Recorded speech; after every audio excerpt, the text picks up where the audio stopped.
Hello. Ya soma ndo. Ah. Hiyo link kwa picha sana pana.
I request all the students to get seated.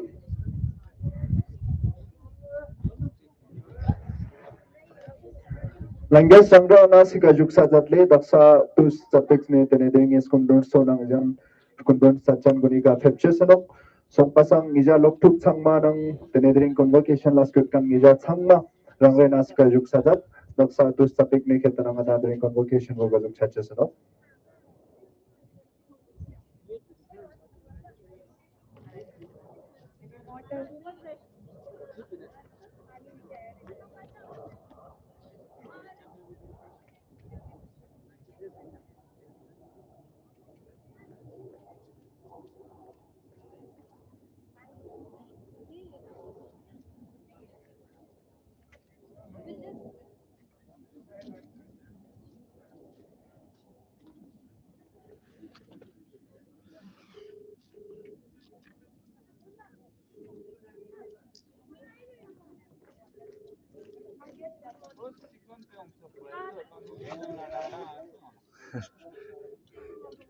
Sí.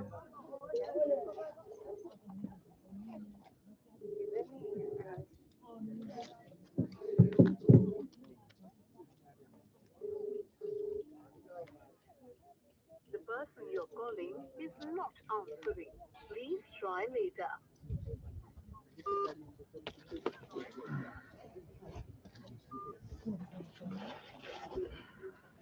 이거 하는 것도 못 봐. 어떻게 못 봐? 웹캠 못 봤어.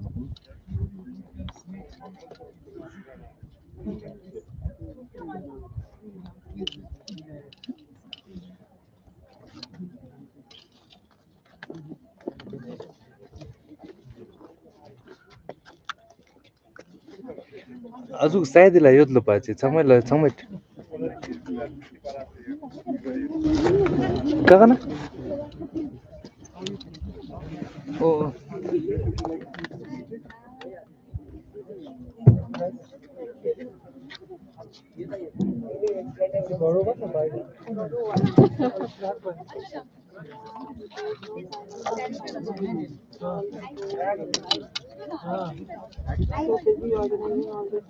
Hello. I request everyone to get seated so that we can start with our convocation ceremony shortly.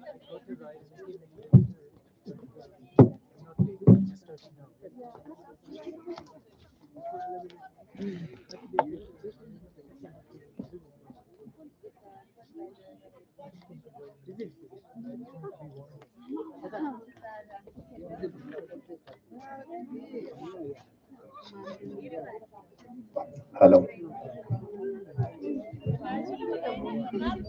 Language tene daksa kundun so ika pepsteno tene ija language loktuk nang yang kundun language ika pepsajat rangrang nasika juksajat tene daksa tus sapik ne ketanang nata diringi convocation bo go sukcha chasanokle defia ija language gyoksa ika skudajat Rangre Nasika Juksazat.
Hello. I request everyone to come and get seated in this front rows. Occupy the front space.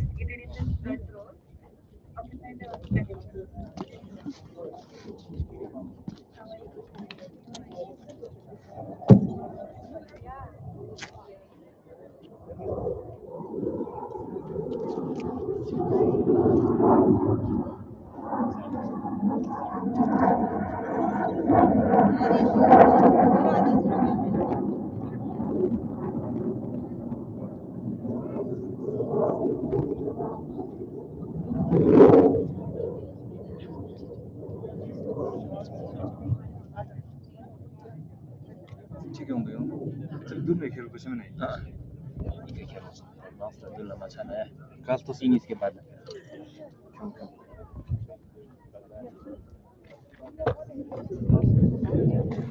क्या तो चलना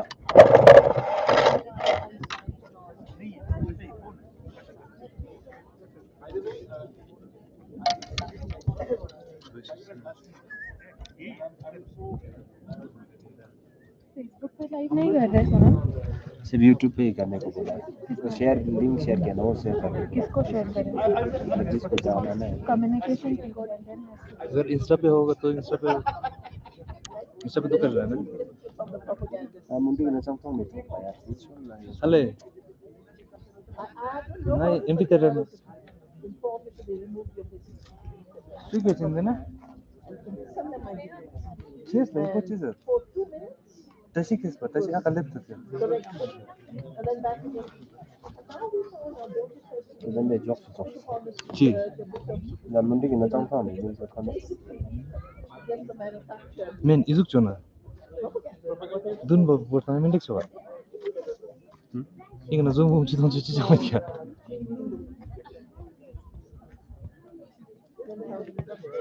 Azuk chona ka. Camera mera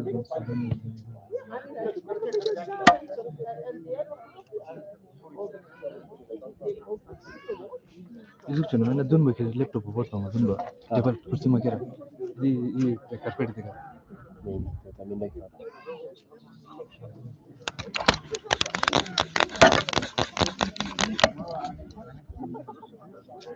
ऐसे में नहीं समझ पर चुप चुप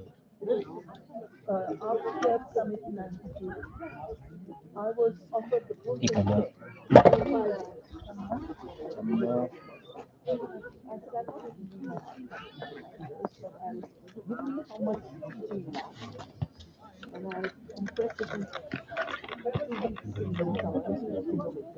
all the courses. So for 5 years,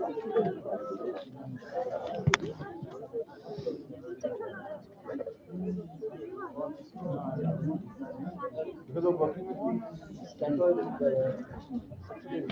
But you know, one reason they're able to live the way it is, don't think with subsidies to their little mountain goat farmers is that all the money. We're talking about a piece of, but the public. हाँ but they've done it so well. All the oil well, they put it in a certain fund, right? So they don't get that oil money corrupt the other verticals in the economy. And if at all, only the dividends come back to the people. And people know that that $1 billion is set aside and And in fact, once I was called back from a sovereign fund, I was holding an ethical committee, whether they should invest in Himalayan. And I had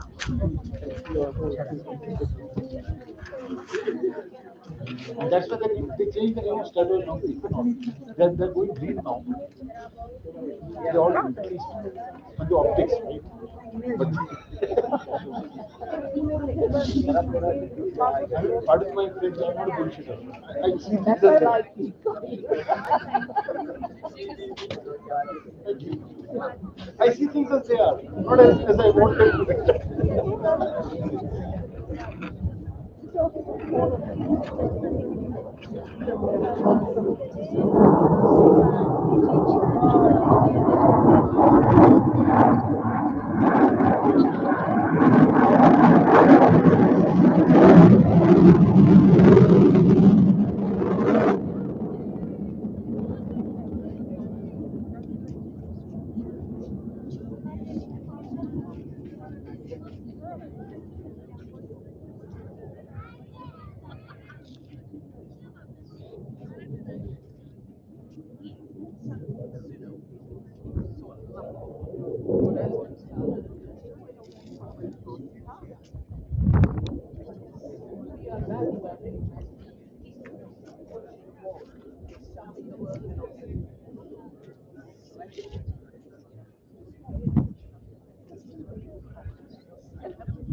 But then, the moment you look inward, the level of cancer patients who are coming out, it's what they're eating.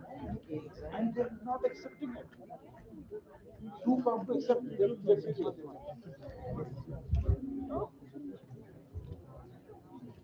Now, all that would change.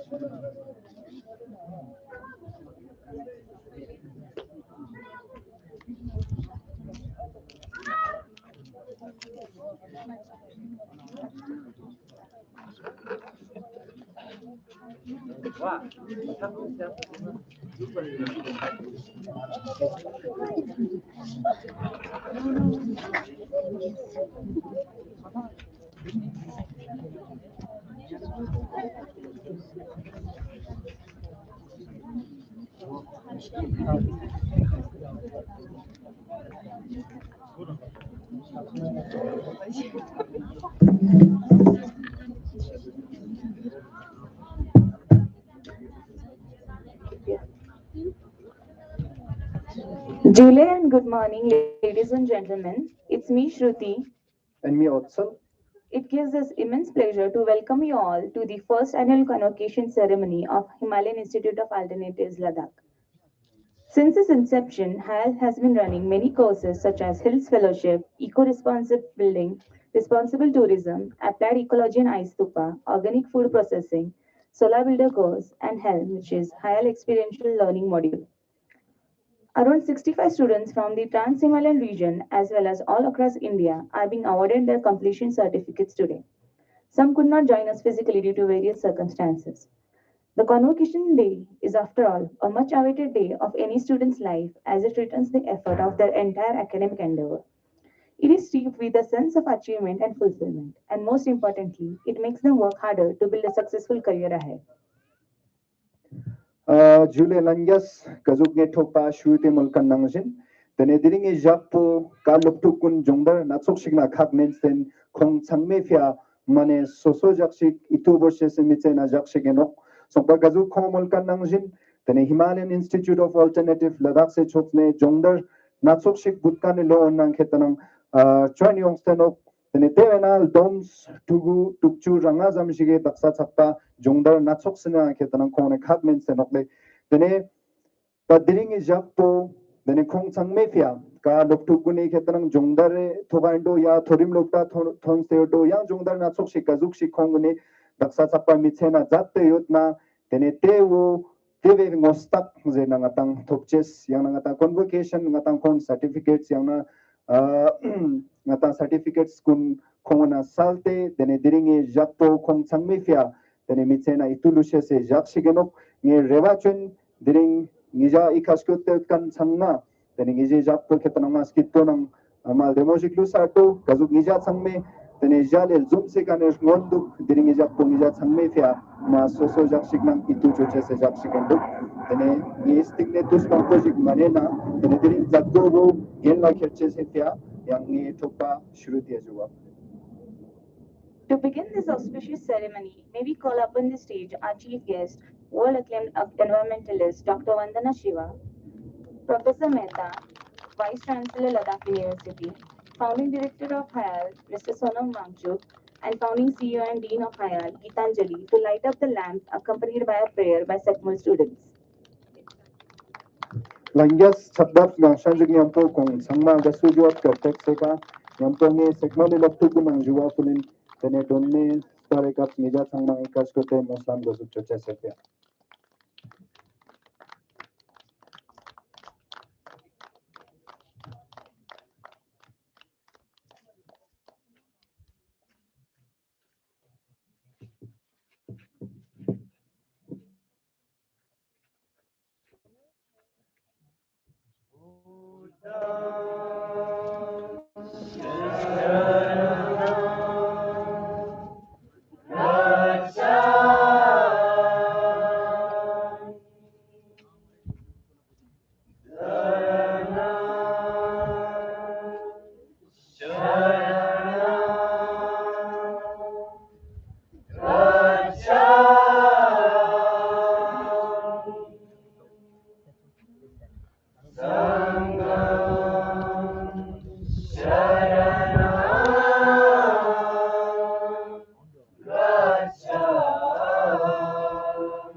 Now, I would like to invite HIAL's founding CEO and Dean, Gitanjali, to welcome the guests and take us through the important events in the life of the 3-year-old HIAL.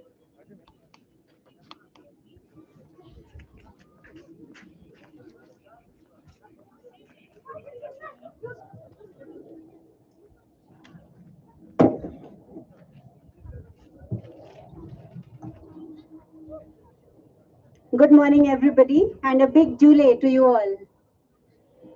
I welcome Dr. Vandana Shiva, who epitomizes what HIAL stands for, and we are very happy to have you, ma'am, for our first convocation.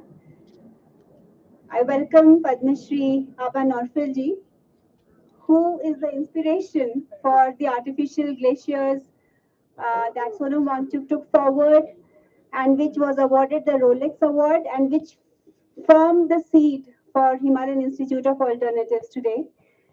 I welcome Sir Elia Gervinji, who is on our advisory board, an eminent educationist who serves as an inspiration to what we do here.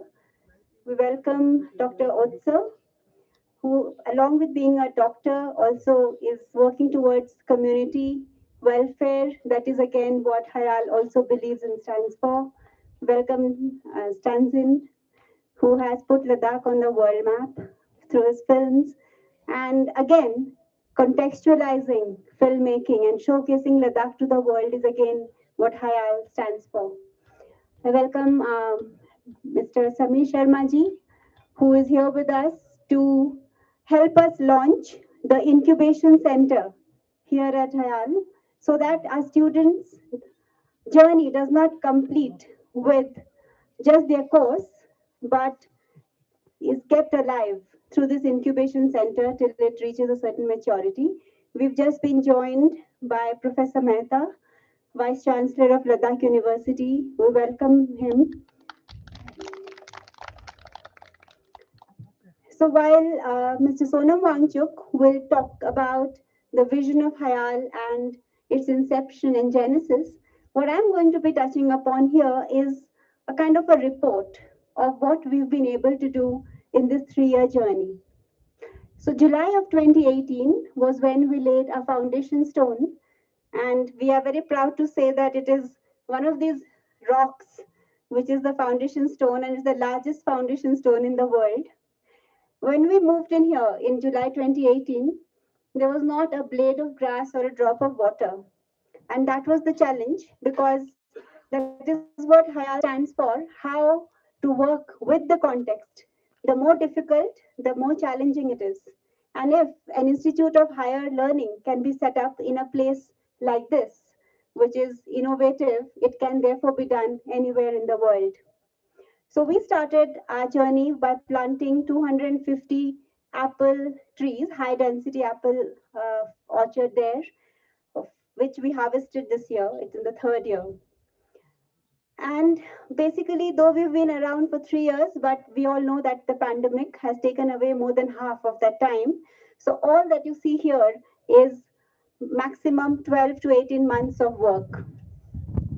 So in this 18 months, what we have been able to do is from nothing here, built about 15,000 square feet of space where more than 20 of us live on this desert, on this campus. And another 40,000 square feet is being built, the academic admin block, the staff facility, the multi-purpose hall, and the gymnasium. In addition to that, we've built this amphitheater as a community space. We fenced this property.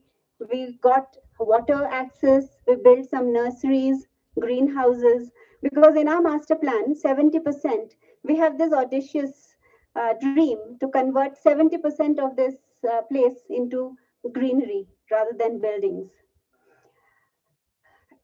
Apart from the infrastructure, which I just mentioned about, we decided to not wait for the completion of infrastructure, but like all leading universities in the world, be it Oxford or universities in the world, be it Oxford or even the contemporary ones, we began our courses even when the infrastructure was still being built. And so far, we have conducted about 10 courses, okay, across, and we are today graduating about 65 students. Some of the courses were shorter ones, 3-month courses, because we used the pandemic to come up with creative courses because we build the curriculum here from scratch. So the courses we've completed are 11-month HILS fellowship, 2 batches of eco-responsive architecture, 2 batches of responsible tourism, 2 batches of post-harvest production, 1 leadership course, a course in ecology and ice stupa, and a course in contractor solar building technology. Many of these students have started their enterprises while they were here, and which they are now scaling up. About 9 of our students have joined HIAL, and that is for us a big a matter of pride, because when your students believe in what you do and they join you to take it forward, that is to us success. In addition to this, we have taken up, some of our students have taken up very ambitious projects like rehabilitating villages that have been deserted. A case in point is the Kulum village. So our ecology and ice stupa team is rehabilitating that village, and this year, after 15 years, for the first time, there was harvesting done, and about 1,300 kilos of potatoes were harvested after 15 years. Similarly, we have been collaborating with universities across India and the world. To name a few, TERI for energy, Rishihood University for leadership and entrepreneurship, NID for design, several IITs for various innovative, technologies, and also the world over, like Krater, Aberdeen, the Swiss University, to name a few. A very integral part of HIAL is community. We believe that higher education has to be in seamless conversation with the community around and the government around. The work of higher institution is not to work in silos, but to use its resources to research and pilot innovative solutions which can be and shown as a proof of concept, so that other governments and other private institutions can then take it up and scale up. But somewhere along the way, this is what was forgotten in higher education. This is what we're trying to do here. So right from working with the government towards passive solar technologies that we build, it has now become mandatory for all government buildings to have passive solar components.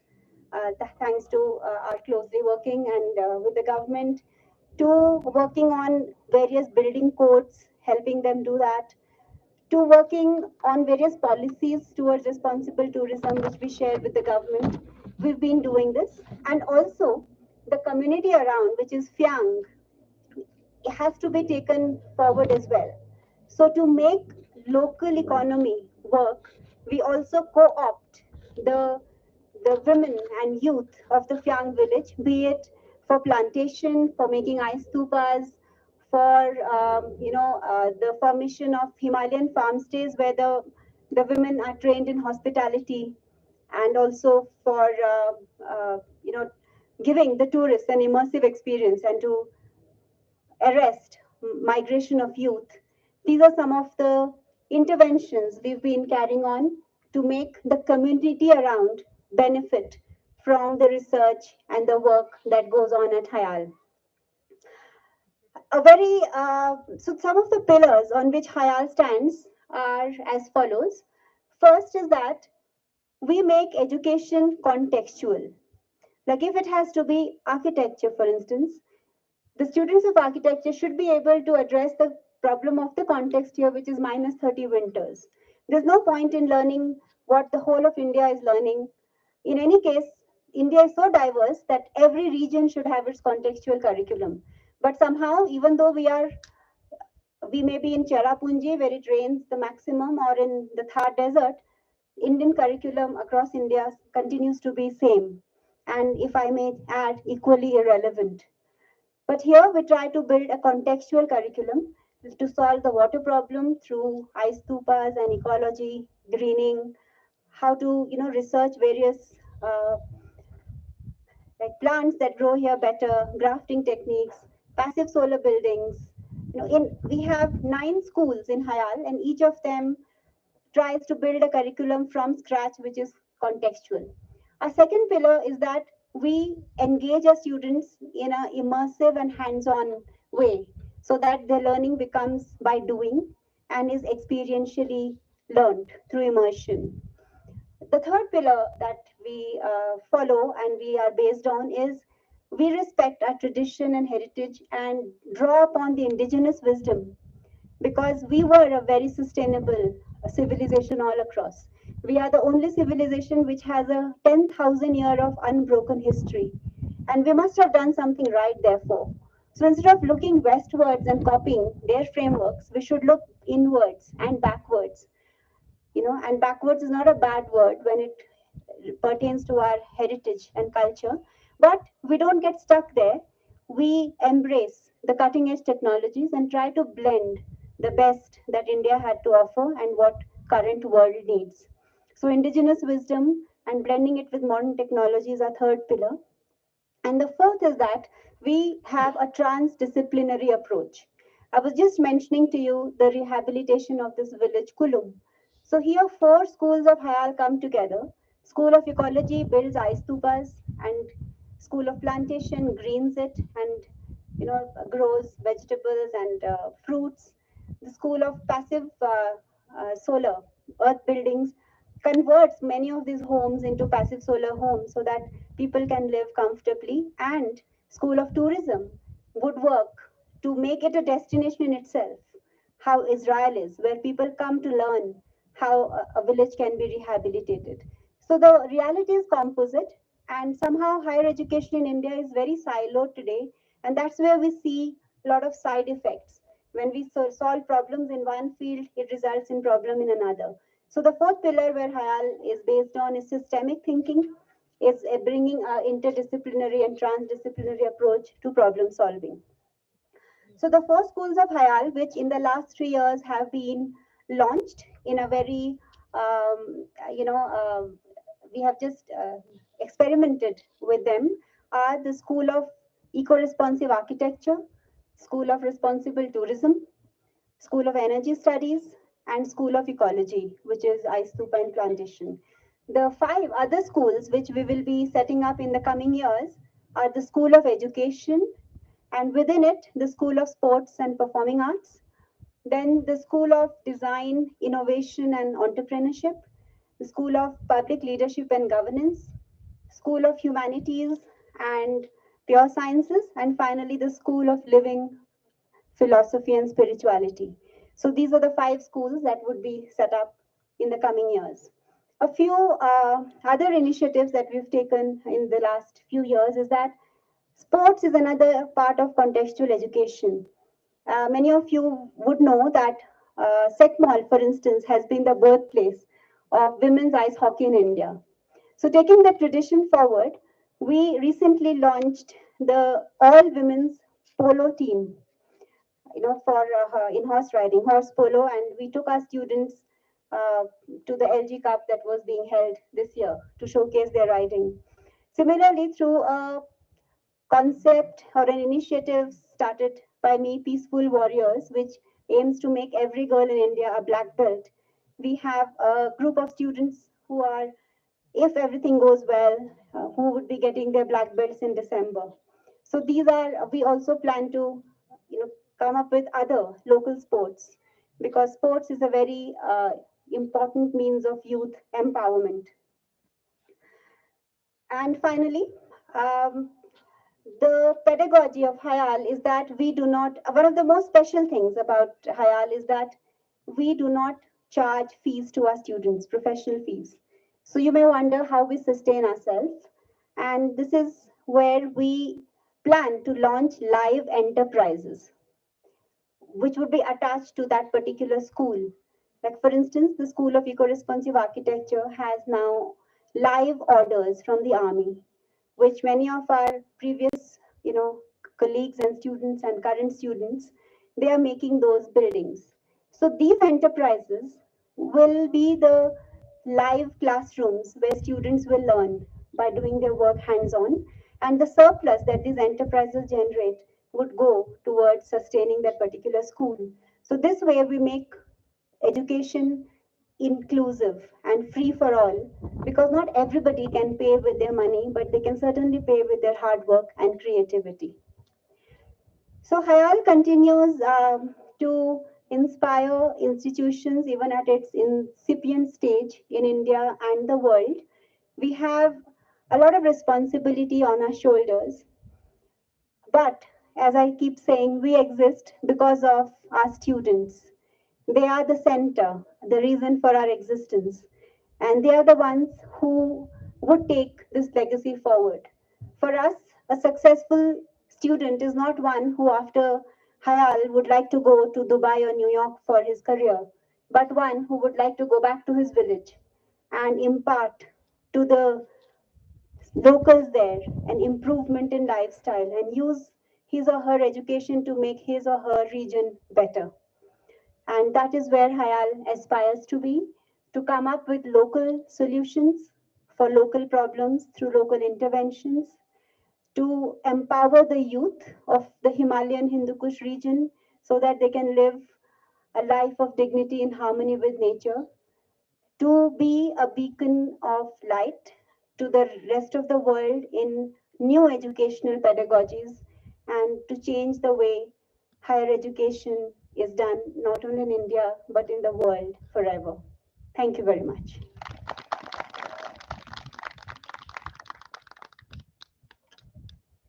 Now, I would like to invite HIAL's founding director, Mr. Sonam Mangchuk, to share the genesis of HIAL and its vision.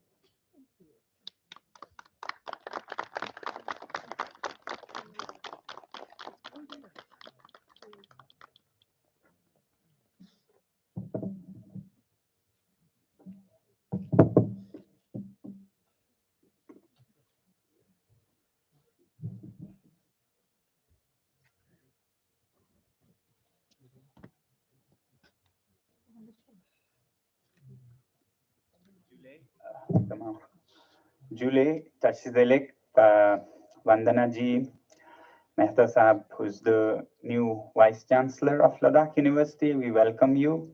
Aba Norfele and all the dignitaries, advisors, and guides of this initiative, and my dear students and the team that we work with. I'm delighted to be sharing a little about what could be only called the beginnings of an alternative to higher education, where we try to find alternatives to doing things up here in the mountains. As for the vision and genesis of HIAL, well, with the blessings of His Holiness Chetsang Rinpoche, who's an environmental visionary while being a highly placed spiritual head in Tibetan Buddhism, who's also the UN ambassador for mountain partnerships, especially for environmental causes, has been always a guide and a supporter and a philosopher. And with His Holiness's blessings, we ventured to see if we could make higher education what it should be, from something like a ritual that is practiced for reasons many undergoing this ritual do not even know why, for some paper degree followed by some paper knowledge. We thought we should look into how human beings can learn the way human beings have learned for millennia through evolution, and use the learnings not just for some paper, but for solving real problems around us and making life uh, better and happier for everyone, humans and other sentient beings and non-living part of this planet. So to understand this vision of how young people could learn through experience, in action, in solving problems, the way we have always learned, from being hunter-gatherers to settled farmers, rather than something we have developed in the last 300, 400, 500 years, which has been about keeping young people in classrooms and subjecting them to lectures and letters which rarely come handy in their lives. To understand this vision, I'll start with the little story of my own childhood, how I wondered what was happening around me. I was a very curious child, and thanks to not having a school in my village till 9 years of age, that curiosity was not broken. And that curiosity made me question everything. So one of the things, of the many things I would question, observe and question, was why mice were always nibbling, chewing at everything, from food, of course, to my mother's dresses, to even doors and windows, making holes into them. And I would ask myself, do they really eat wood? Do they really eat all these other stuff than food? And I much later learned that they actually don't eat most of these things. It's just that they had to nibble. They had to nibble, chew for the sake of doing that. And I wondered why for a long time.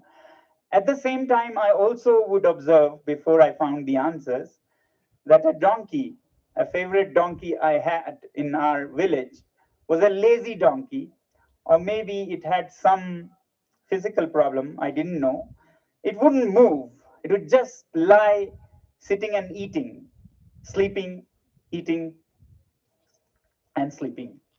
And its hooves would grow and grow, and soon it was like 1 foot long, curled, and it couldn't even move even if it wanted. I would observe and question what was happening to my donkey and why were the mice chewing at everything. Later, asking around and reading a little bit, I found out that actually mice don't need to eat these things. They have to keep their teeth in shape. Beauty of nature is such, Mother Nature designed its children, that the little mice which had to eat hard nuts or stones, as we call, of fruits, would abrade or wear out its teeth so fast that it would be left without teeth in no time. In actually a month, it would have no teeth if it was like ours. But nature designed it so that its teeth grow and grow at the rate that it would eat things in nature. And that by now, people know, is roughly 2.8 millimeters per week. So I understood that the mice had to do it because otherwise their teeth would go too long. If they got soft food, they had to chew at stones or wood or wires or whatever. Even in New York, rodents, eat and chew cables of high-tech buildings, and they fail against a mighty little mouse or a rat. So they have to, is what I learned. Similarly, I learned that the donkey had to walk, had to run to keep its hooves in shape. Mother Nature had designed its hooves to grow at the same rate as a normal donkey would use up its hooves. Unlike our shoes that wear out and we have to buy new ones, donkeys, Mother Nature gave shoes that would grow with the speed of their usage. And if the lazy donkey didn't use it, then it would keep growing and finally cripple it. So now I understood that nature plays in very interesting ways. And it made me see that if mice were to make a lot of progress. They became very high tech, and they had all the machines to grind the nuts and fruits that they would eat, and they would make butter and easy soft foods. Then what would happen? In a year, their teeth would grow 4 inches up and 6 inches down, and they would all die. Similarly, I understood that if the donkeys weren't, as we call them, donkeys, and they became very clever and invented motor automobiles and moved in those and never used their hooves, they would all be crippled to death. Then I observed human beings and understood that the richest ones who can employ machines and men to do all their work are actually suffering from most diseases, whether it is of the heart, of blood pressure, of sugar and diabetes and so on, because we are not performing as nature designed us. Nature had designed us to move and work and climb and take some load and so on, and we became too clever for our own good and invented all these machines, and now we see the same effect that the mice would or the donkey would, and we develop not hooves or teeth, but fats and cholesterol and all such problems. Similarly, I understood that all these intolerances and allergies and the toxic ingredients that go in our food and cause so many diseases and disorders are actually not toxic. Nothing is toxic. Everything is minerals and elements. They are not toxic. But to what we are designed for, it may not work. To make it simple for my young friends, for a petrol engine, if you put diesel, that would be toxic. It would kill the engine in no time. So if we are designed for certain minerals and ingredients, and we start doing things away from that design, those would be toxic and would kill us or cripple us. So I understood that it's this design that we have been fashioned for millennia, and that design process is not like a car designer or engine designer, but it is Mother Nature through evolution designed us for millions of years to be who we are, what we are, and how we live healthy and happy, and any deviation from that causes us problems. Now, why I'm telling you this is because there was another thing I was very curious about and questioned a lot. I didn't have school to go, but I did learn from everybody around me. And one of the people who were my teachers, who were my walking atlases, I call them, were tourists. In my village, we had no schools or teachers, but we had tourists who had just started in those days, and mainly from Europe. And they would keep talking to me about social problems in general, in the industrial society, and particularly about something called teenager problems. They would keep talking about teenagers are a problem, teenager rage, teenager rebellion. I would never understand because I had never seen in Ladakh that we have any teenager problems. So I thought this is something from their culture, maybe their race. More than culture, I thought it had to do with something which we don't have in Ladakh.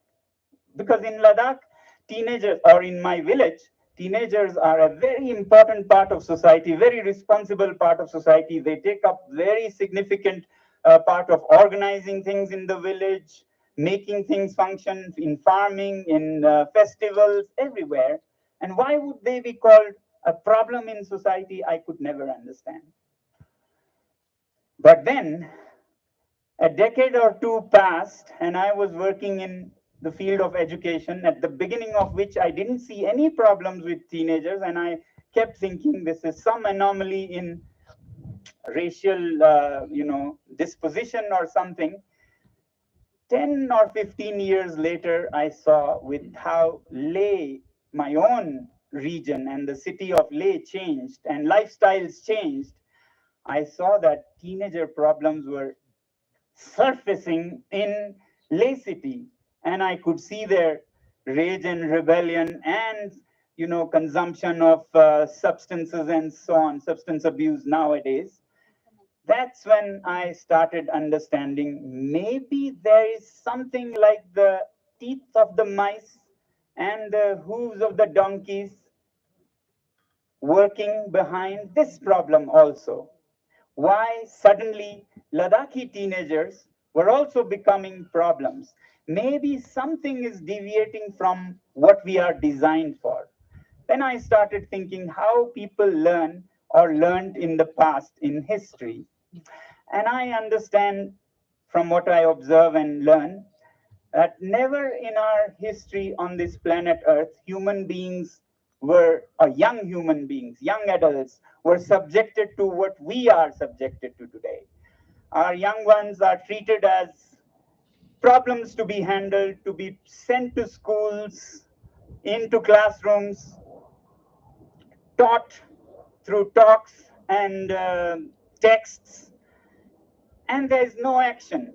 They're made to sit all the time, whereas through evolution, as hunter gatherers, human young ones are always out in the wild, often facing risks to their lives, hunting, gathering. Along with the grown ups, they would learn and come back exhausted, have a great sleep, and be a very responsible and respected member of those societies. But today, we have so many things devised to take care of all the energy that was needed from human beings, whether it used to be animals some decades ago, now machines. There is nothing that is challenging in the lives of human young ones today. All they have to do is sit in classrooms listening to lectures. But nature, Mother Nature had designed us, our young ones, for that learning in the wild with lots of risk and threats to lives. And like mice of the teeth of the mice and hooves of the donkeys, in this case, I believe, I observe, young adults, human teenagers are endowed with lot of energy to take care of that learning stage where they would learn in the field through action. And now we keep them all still in classrooms. That energy comes out like the teeth of the mice, but in this case, even uglier forms as teenager rage, rebellion, and so on. So that made me infer that if we put this energy to use rather than make it become a problem whereby these capable young ones become a problem for the society, if we could have them in the same situation where they would be given responsibility and respect rather than teachings and discipline, perhaps they would learn more. And that experiment we started in mid 90s at the Sekmul Alternative School, where we took a batch of so-called failures from the system who were rejected by the system as failures in 10th grade. And we used this immense energy that nature gifts every teenager into conceiving their own school, building their own school brick by brick, and running that school as a little country where they take responsibility as leaders, as executors, and grown-ups stay in the background. And we saw magic. So-called failures were so good at taking responsibility. When they got the respect and responsibility, they would shine even brighter than those who never failed or topped. And that inspired us to experiment the same in higher education. Now, if teenagers, young teenagers of high school can make a school self-reliant by producing their own food, much of it, their own energy, building their own buildings, then you can imagine what young people in their 20s could do. Unfortunately, young people in their 20s and 30s are also treated as just objects to be placed in rooms and lectured, whereas they could do so much more, as we learn from traditional societies like Ladakh or ancient societies or tribes. They can be much more, playing much more important roles in society if they're given that respect and responsibility. So here at Himalayan Institute of Alternatives, we said that young people could learn while solving problems, engaging in action research, and solve contextual problems rather than just sit in some classroom and learn about, how El Nino and La Nina happened in the North American continent without knowing what happened in 2010 in Ladakhi mountains to cause so much destruction. So at the School of Ecology, how we can have our students go out in the mountains, understand the ecology, plant trees and bring back the greenery to heal the damaged ecologies, or work on water solutions like artificial glaciers in the cold of the winter, and thereby use that energy that nature had gifted and find solutions to what Ladakh is facing and will face more and more water challenges in the coming years. Or similarly, tourism, which is a reality now, rather than talking about tourism in a classroom, how can we run homestays and high-end hotels with the students at the forefront, putting them through challenges and responsibilities and solving a big problem that tourism is becoming. So as to decentralize tourism from city-centric to rural areas and throughout the calendar into winter, spring, and autumn, apart from just the summer.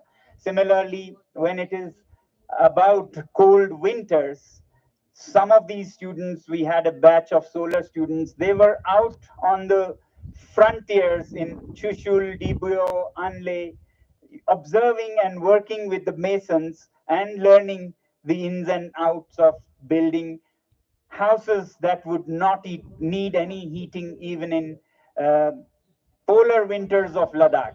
Now that's how you could be training the young people through doing, because I believe it's only through doing that we really learn.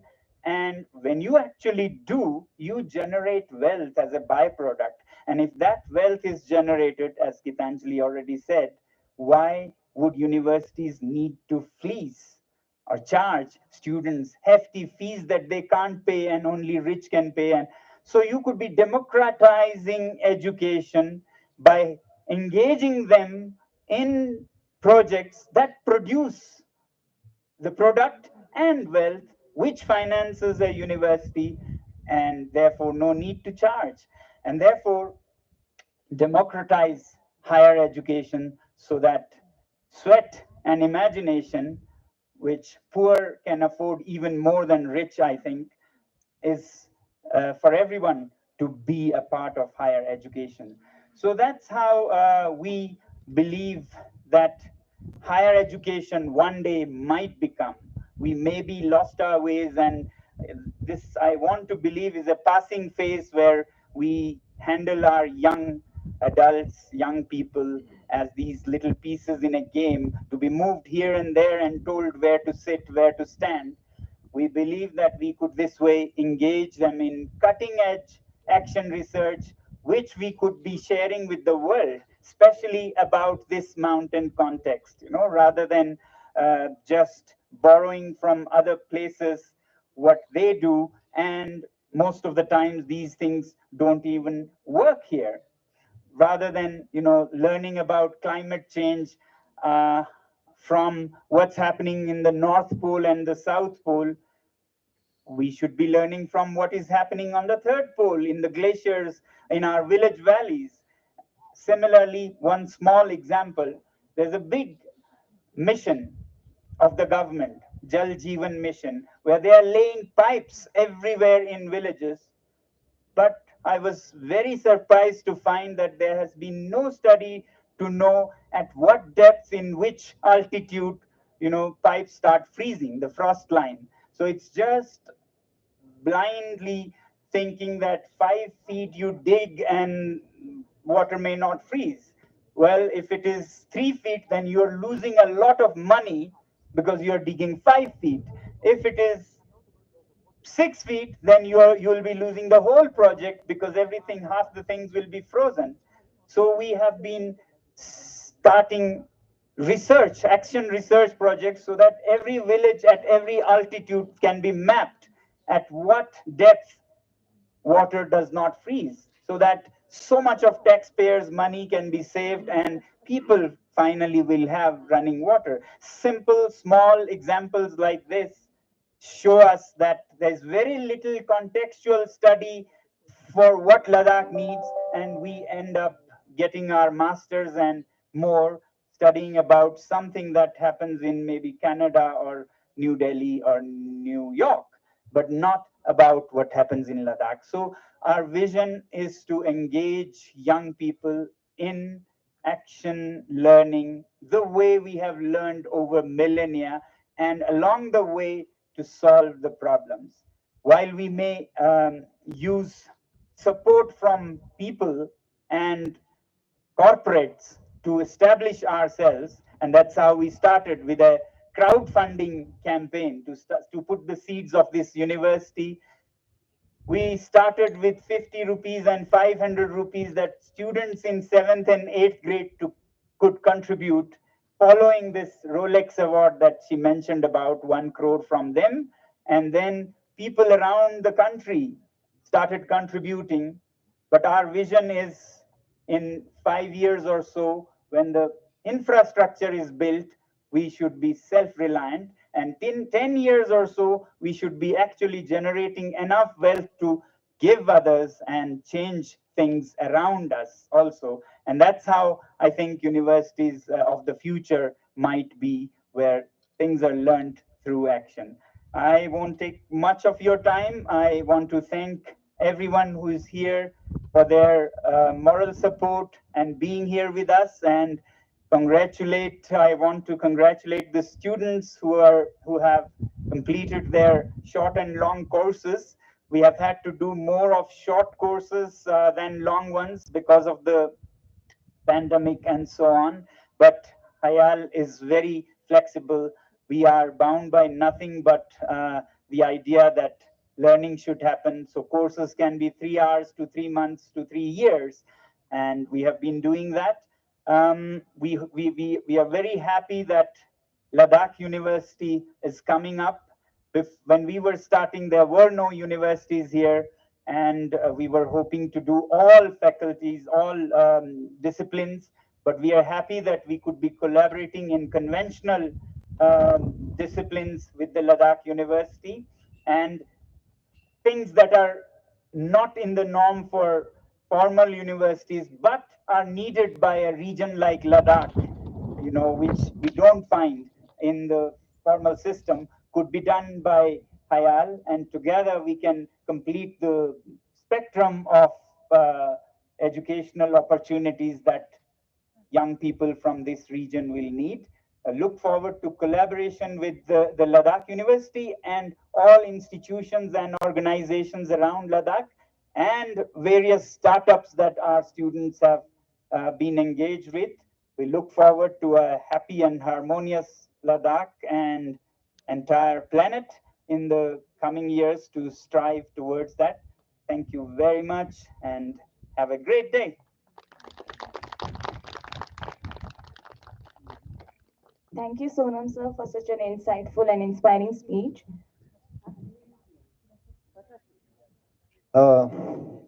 tukjeche Sonam Mangchuk le izam sungshat gespa jachesla tene I kasponenting ito ang jugashes kapchan sorarap kazugi ngija changme zixtenok ngan la ngate session sonas boyang na sekmolbo mane thang kampojik toksik kabo chang revajik metkanjik thwa ni mangpojiga inangka Sonam Mangchuk chokskun khong exam migul chenmo yoches pejaste thuksam gaspa yoches pejaste diring te pe thang bo khetanang thang kampo khetanang ngatang sang magic singnok dewachan la gyurte yot yang lokthuk mangpojiga khetanang tene te khal lokjong jache se kaps thobinang tene yontani ganchanan singnok Ladakh se miksale khetanang ngatang gamyul thagringe mane yulu thuk changmene thu changma yongste tene lokjong jadene no tene tetna choksla teve thonpo chatpo khetanang ija changmejik singnok daksa HIAL Himalayan Institute of Alternative Ladakh kabo nge sambena da ija mangpojigi diring butkani jaunena khetanang jongdar natsoksik ngi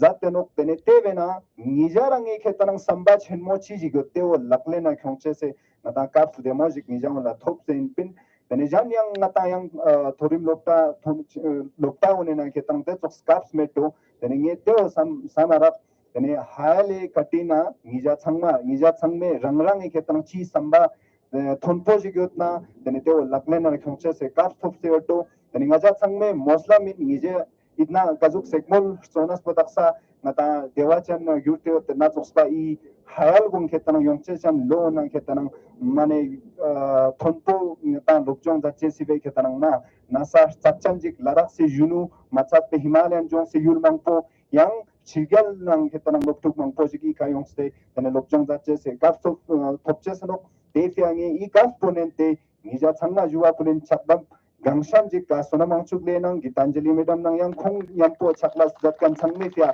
mane chakdab gangshamjik yang Muslim chun tene gupta mata skit la yong chese.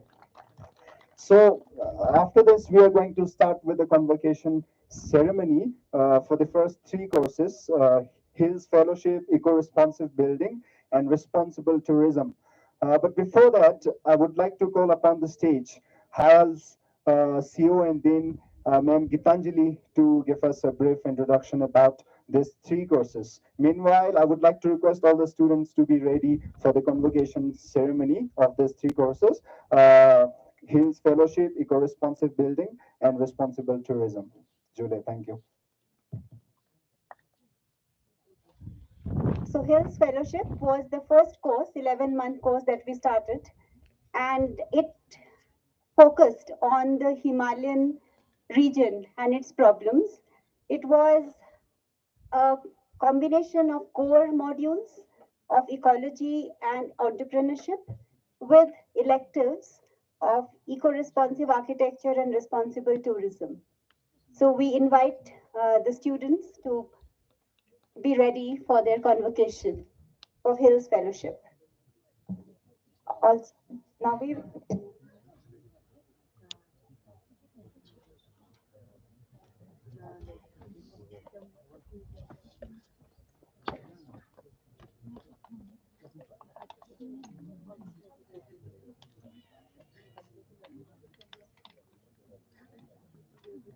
Now we begin with the convocation ceremony. May we request our chief guest, Dr. Vandana Shiva and Aba Nofel, to distribute certificates to our students. We also request our guest of honor, Professor S.K. Mehta, Ms. Gitanjali and Sonam Mangchuk, and Mr. Gergen to take the convocation ceremony proceedings further.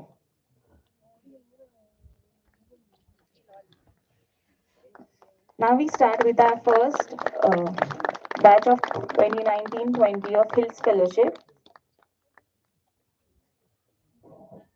Harichand Dhali, Himanshu Dua, Jigmit Nanzan,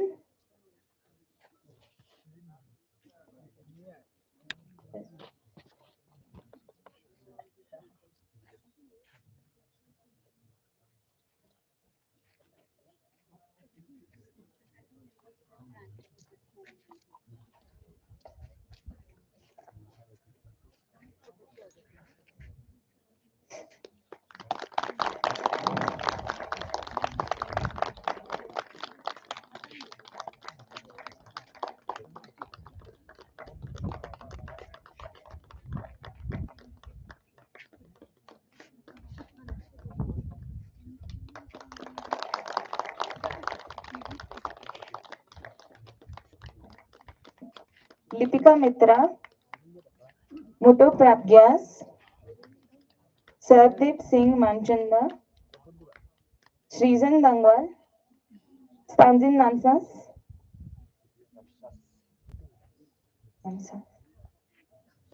Thinless Dawa, and Thinless Notebook.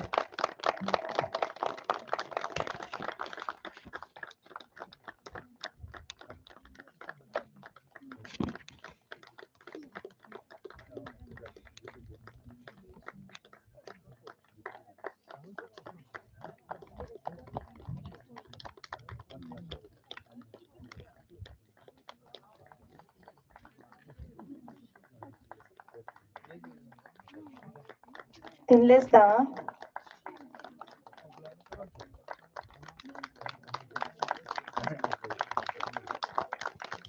Chakdab gangshan sala jachigele.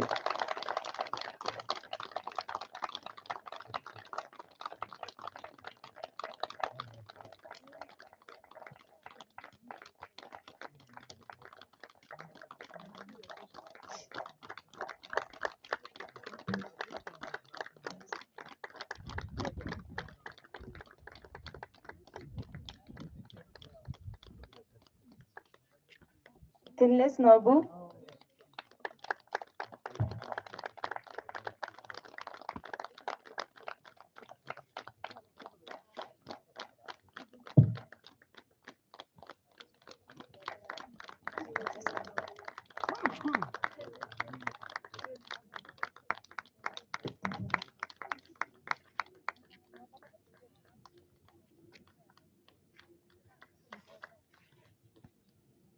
So the eco-responsive building course is a course in passive solar technology. This is for civil engineers, architects, builders who would like to have a career in passive solar technology.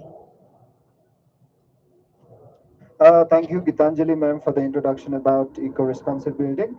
Now, I would like to request first students Arjuman Iqbal.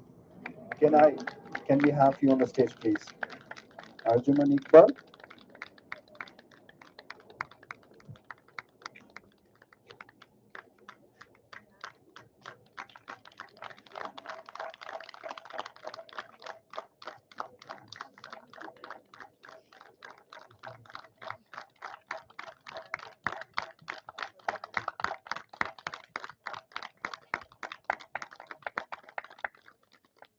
Next, Gurmeet Tamchos.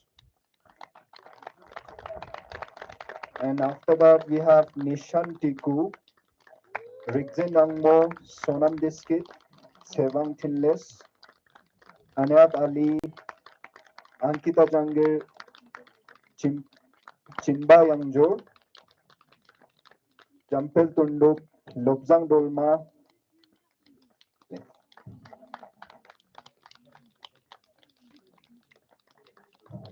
Nishan Tiku next.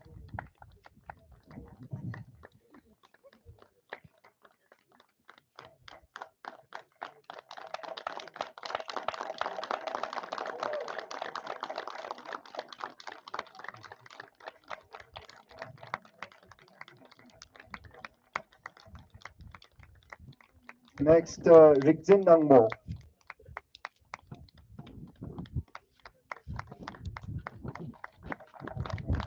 Rigzen Nangmo, please.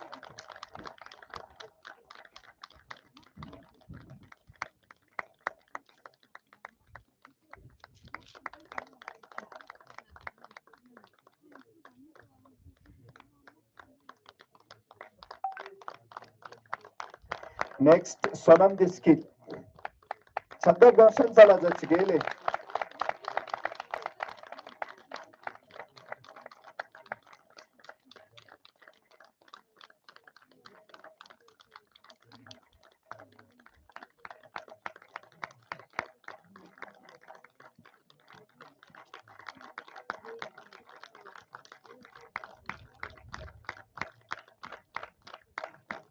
Stingling Ejua Plane Sevang Thinless.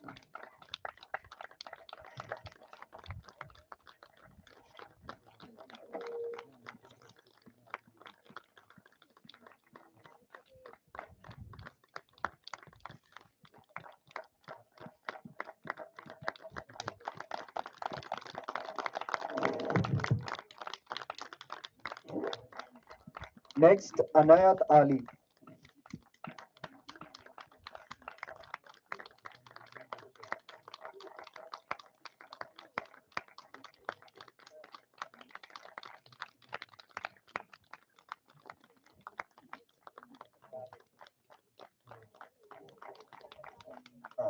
Ankita Jangir is not here. Chinba Yangjor.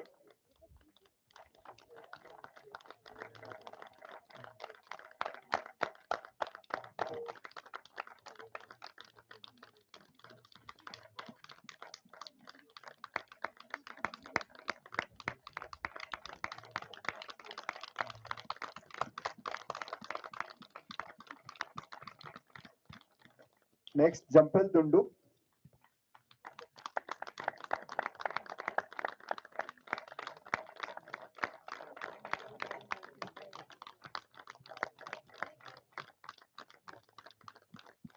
Istingne Lobzang Dolma is not here. After this, Prakriti Tangol is also not here. Pratik and Rigzin Namgyal. We have Rigzin Namgyal here. Is also not here. And Rigzin Nurbu. Can we have Rigzin Nurbu, please?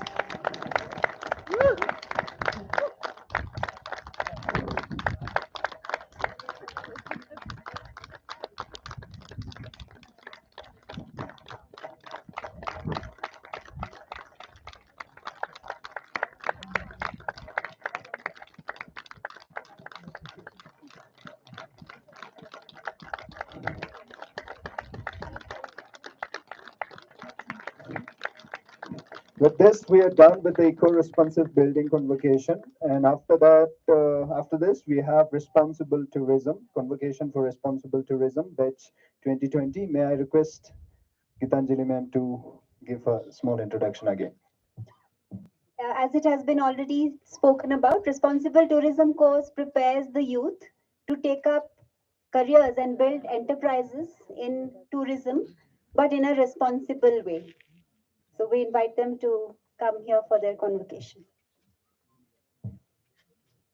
Aishwarya Fatke, Anushya Pradhan, Dorje Namgyal, Prakash Dhamala, Priya Valla, Rahul Rotela,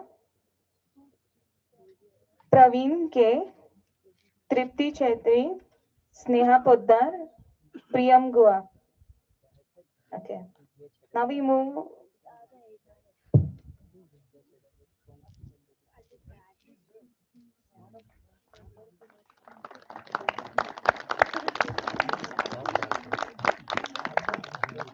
So since most of them in this batch were from outside of Ladakh, we had their convocation last month because they were leaving. So Sneha is here because she has joined HIAL.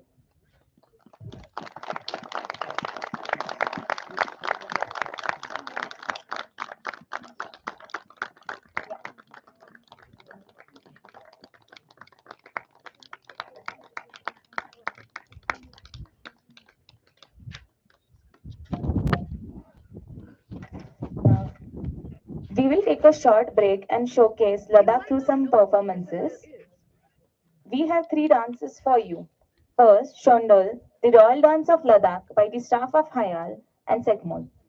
In ancient times, it used to be performed by a special group of artists called Takshosma of the royal court to honor, praise, and greet the king and his family in the courtyard of iconic Clay Palace.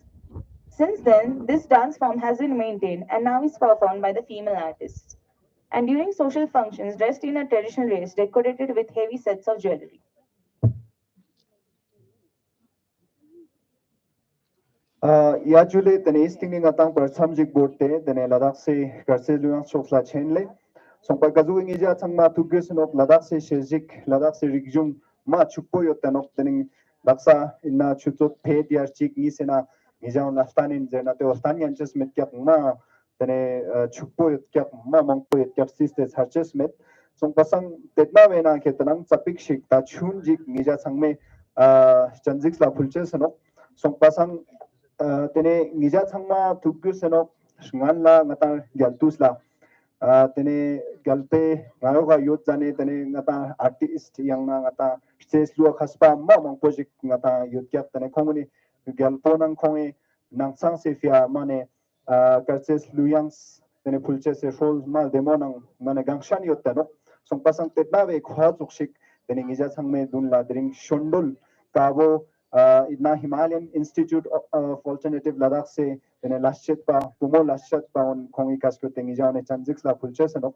sompa sang shondolika ngi tapik shik juna sompa nguntus ngata daksa le peles yang le khabo ngija sang me chanjix la daksa yutano sompa sang gyalpe tus bo daksa met na ngata zixes la met na innang tene te tus la ngata karches luyang se digrim gaspa gazuk shigyo te unke tanang ngati miraps ne parla nyams machuga tene namdak ne shor machuga ketana scope se borte yotano so pasang te tusla ngatan singe namgyal soks singe namgyal soks ngata gyalpo ma ngarchan shukchan gune tusla tene gatak churuk pen arsiga jatano le khargun tene te ka khatok chen mo jete yotano ngeja sanga tukyusano te ka tene gyalpo nang tene gyalpe nang sang se tene thugyang se fia tene takshos ma une tene I shondol bo ketana zigla phula tyak tene tetna wo ketanang diring tene ngijaun la Himalayan Institute of Alternative Ladakh se tene pomo lashet palangyas kone ngijaune chanjix la phulchesno songpasang ngi juwa phulin ngijaun I kaskote shondol bo zigla phulchesla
That was such a beautiful performance.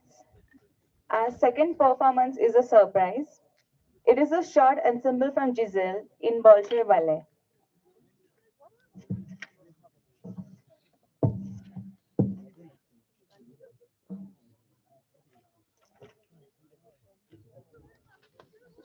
Is it?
Thank you, Gitanjali.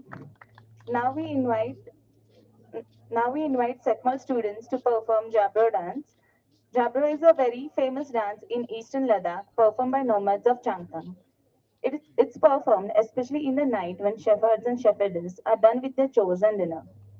They sit around a bonfire and perform Jabro turn by turn and thus get relief from their exhausting day with cattle.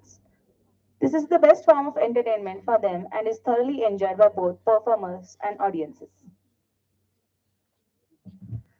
Iale tene daksa sakpang atang sangma tene skarses na chokshik zikses kapsto tene isting ne tang atang changthang choga chenle ngata Ladakh se shar choksla ija sangme zik te nok mane sacha demo yut te nok ralu ternatsok slash so ri spang chimet jarang changtangana songpasang terang yampo konggune kongrangge da sholena mane natai dangdeng tentu sena ma minda rolyang se thoba mangpo miro gale da guitar nang te choksna chok sikte chok met nang tene kongrangun chi yotkan bo ka tene nyampo dukste tene semyang jada nok kavena ngata jabro je temma ladak sena ketang ma mingchan nok changtangena songpatang teres ko da japik shikjuna tene nima jan ngata ladak se yulgunang peste changtangana ketang japik shik kongrangune las kun ketang ma japik shik kakspo nok yale nima ona ketang jaluk nang nyampo nima chere dul go sanok tene testing yak dis ko nang ketang mangpo statok choga sanok tene te changma dix testing ne tene phitoga nam khongun gonjan gun tene jos testing ne tene changma tene jomse tene jabrota no tene ngata daksa bonfire zera mirwale songpasang mera jerchen kongrang na changthang na tene mera dukste ketanang tene su changma junu nang tene yang changma nyampo dukse jabro tene tangche se shol changthang na yotte no songpasang tego just ngata chi chanok zani imata mane nakshan thongste to inang te chok jabro kongun tangste gagas kit kit choste tene te ngal sangma ketang sangsa kyak songpasang tene jabro bucha bomo niske danok indang daksa ngatang kongrang bucha uni ikang ija sangme janjik la pulche senok tene langyas chakdap gangshan jik nang yampo tene ngate kartek se ga gasujin changthang ni jabro salche se pya sekmol lokthuk gunna chakdap gangshan direkta mane chakdap charchu gab gos nija mane shet jat me rakle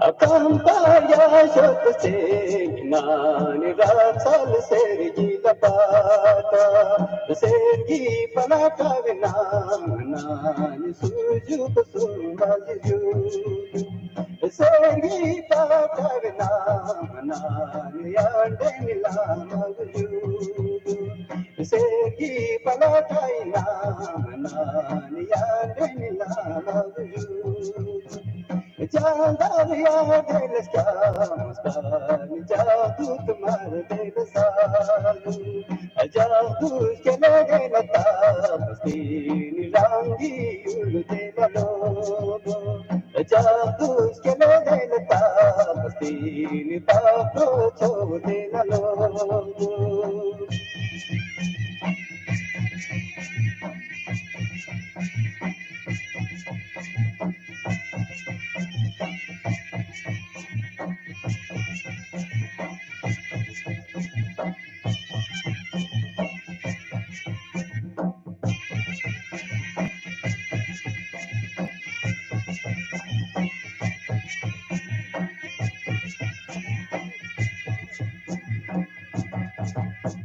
Ayuki palana in duna zombalino apato kilitala in charchu papalaino charchu papalama in duna zimbalaino charchu papalama in duna zimbalaino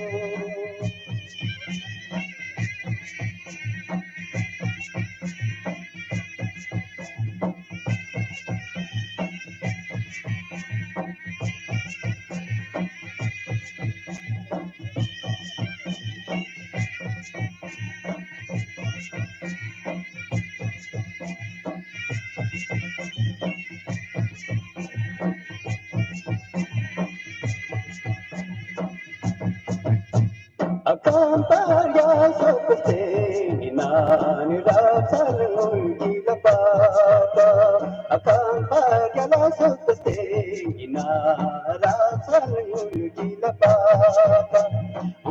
ki patavna na surju kusumajiyo amulki patavna na surju kusumajiyo amulki patavna na golden golden chandare yana delsa summa delsa estamos unindo la curte ni raul chote la lo estamos unindo la curte ni pato chote la lo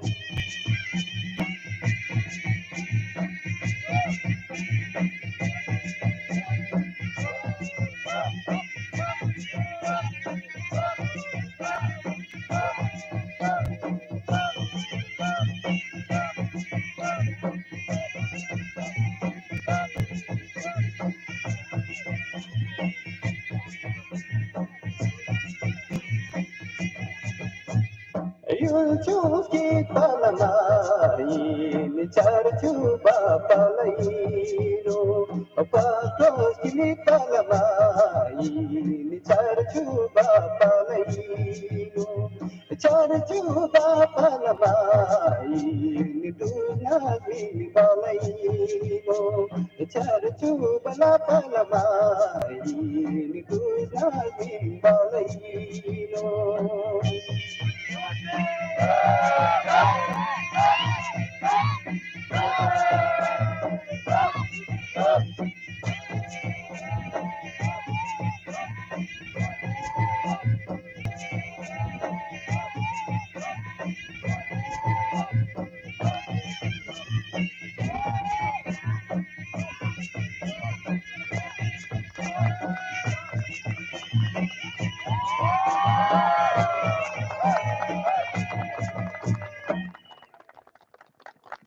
Hello.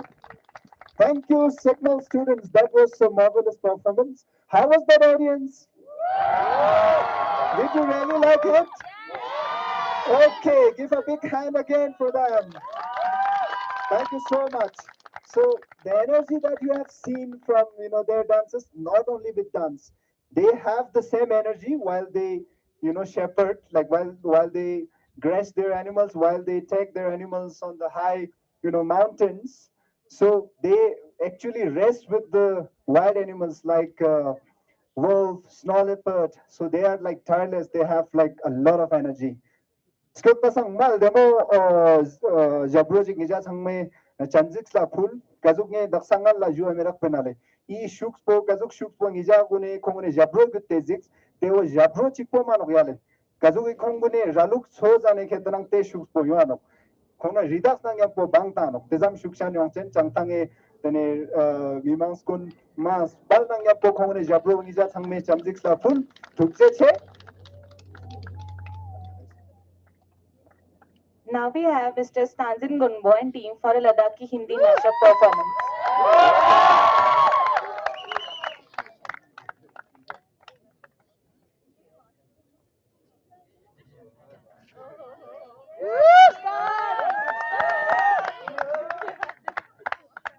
Hello. The rock stars are here. Give them a round of applause.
Check, check.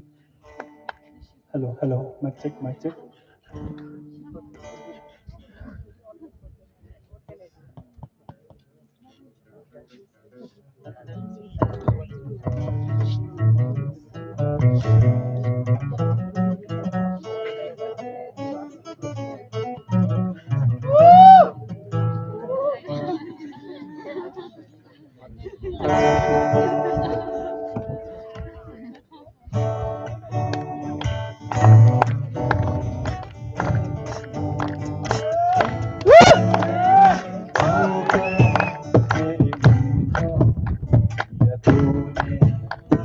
इशारा छूकर तेरे मन को या तूने क्या इशारा बदला ये मौसम लग प्यारा जग सारा छूकर तेरे मन को या तूने क्या इशारा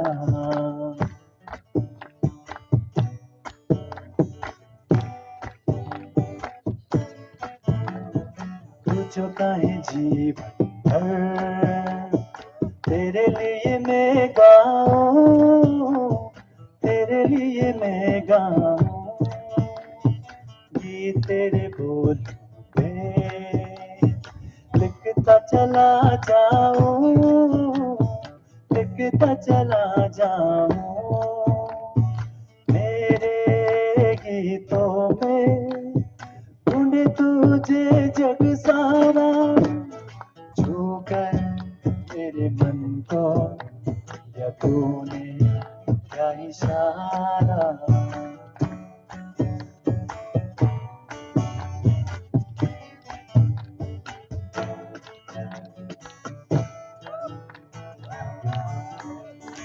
This is a Ladakhi mashup.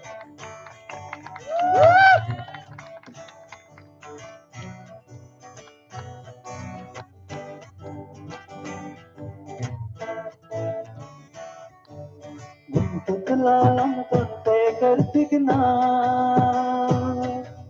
Ilzaga vejaldum despaji Tutlalang tunte kartigna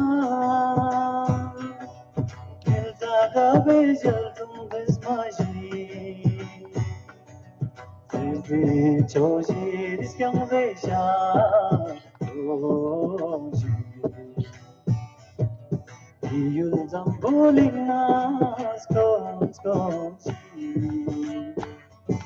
Siji choji riskyang veja goji. You'll tumbling us, go, Tutlalang tunte kartigna.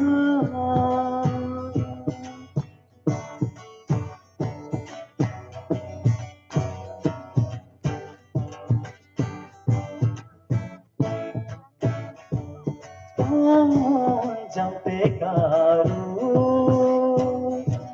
este tu gachi ka jampe karu este tu gachi ka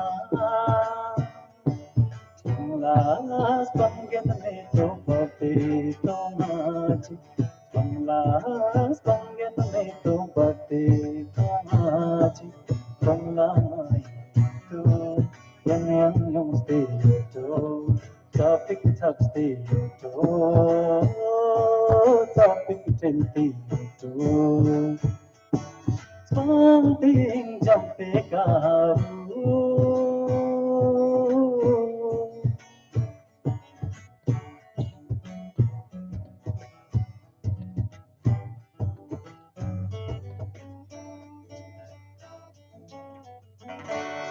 Thank you.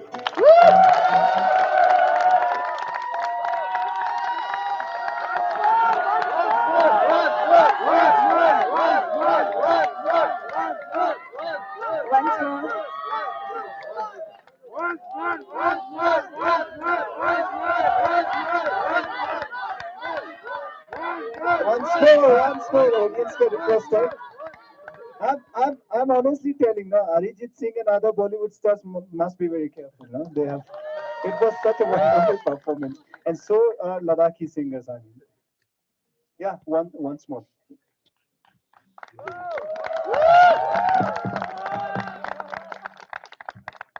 Hello. And the last song is thank you for the your once more. So the last song is I would like to sing like Ladakhi. Is a message called Jule Jule.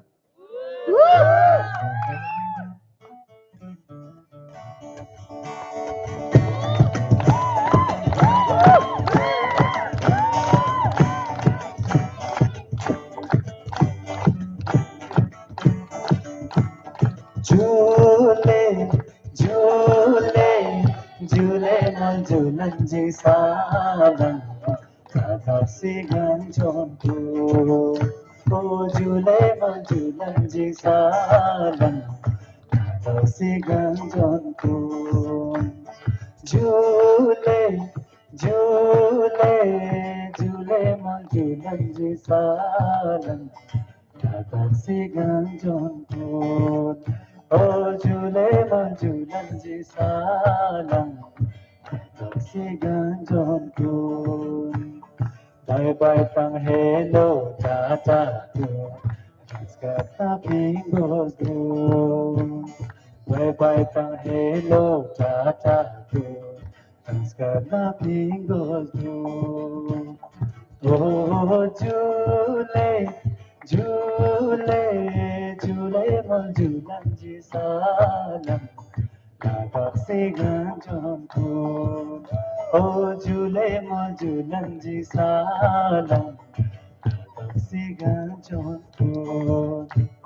Jule, Jule.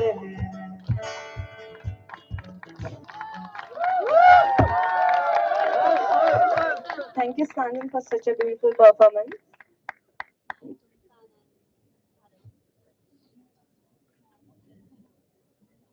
Now, HIAL plans to have a School of Sports and Performing Arts under its School of Experiential Education.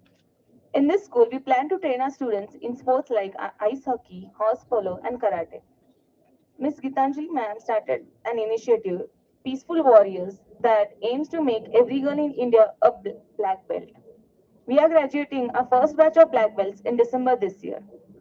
Gitanjali ma'am students will now demonstrate a bokata, tokomani nika, which is performed with sticks. Okay, thank you. Before inviting them, I once again would like to acknowledge the wonderful performance from Gonbo and team. So many of you must have thought, they are the rock stars, like they must have been invited somewhere from like outside. So they are like staff at HIALS. So they all are staff at HIALS. They are not rock stars, but they are indeed rock stars. So yeah. So they also help, teaching music and also musical instruments for the students at SECMOL. So after this, yeah, again we are going to have a wonderful, performance from Gitanjali ma'am students karate. So give them a big round of applause, please.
That was an extremely amazing performance. Now, let's continue with the convocation ceremony of Applied Ecology and Istupa, Organic Food Processing, Helm, and Solar Builder courses. May we request our chief guest, Dr. Vandana Shiva, guest of honor, S.K. Mehta,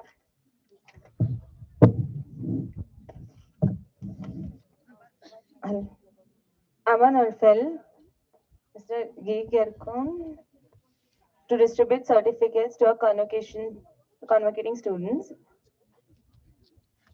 Also, we request Ms. Gitanjali and Mr. Sonam Mangchuk to take the convocation proceedings further.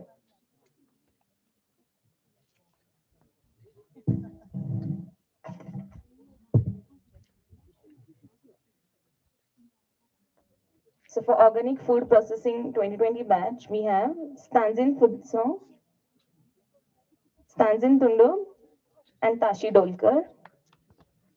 For Organic Food Processing 2021 batch, we have Mahima Yadav, Skalzang Lamo, and Stanzin Angdu.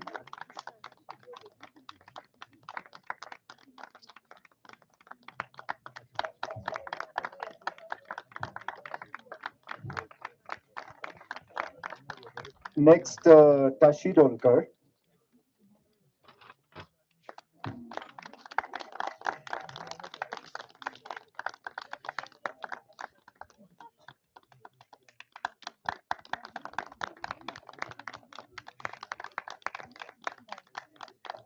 Next, Mahima Yadav.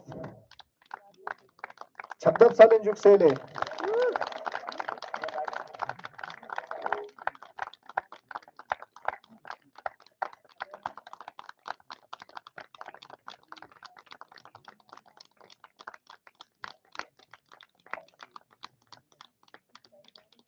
Stingne Skalzang Lamo.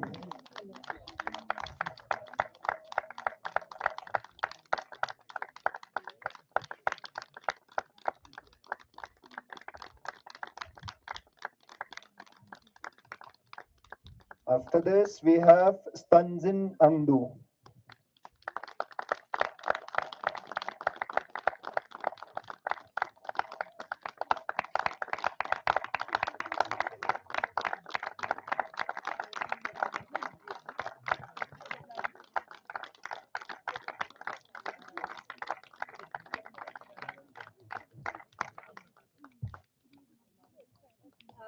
So organic food processing is a course that encourages students to come up with their own products from local raw materials like apricot, sea buck, and wild rose, and come up with more contemporary and new final products. So all our students have made their own products, some with buckwheat, some a health bar, and this year a barley-based drink, chocolate, and on a lot of other such products. And we hope to take these to market by incubating these. Thank you. Yes, and the stalls of these students are there on the top stairs. So you can please try their products and they'll feel encouraged. Thank you. Now, the next batch of Helm, HIAL Experiential Leadership Model 2020. Chuskit Angmo.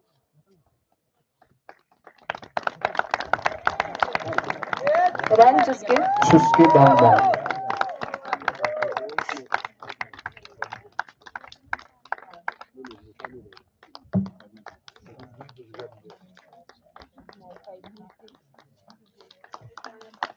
Give them a big round of applause, please. It should not be sound.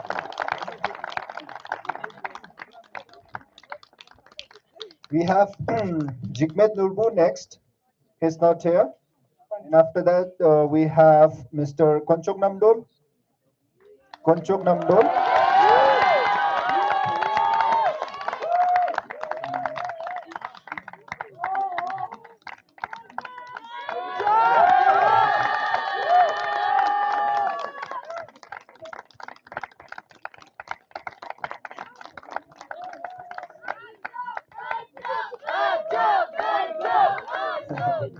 Okay, after this, we have Sherlin Yilza Deldan. Sherlin Yilza Deldan. Again, big round of applause, please.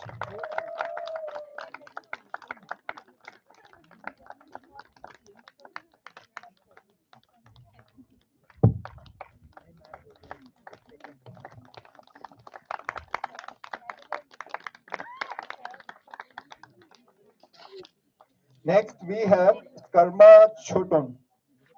Karma Choton is not here. And can we have Skarma Tsiring?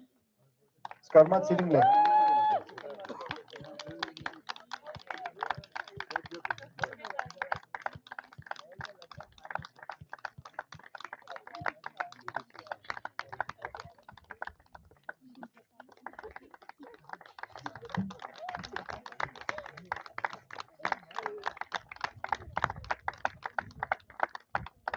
Next, Stanzin Nurbu. Stanzin Nurbu.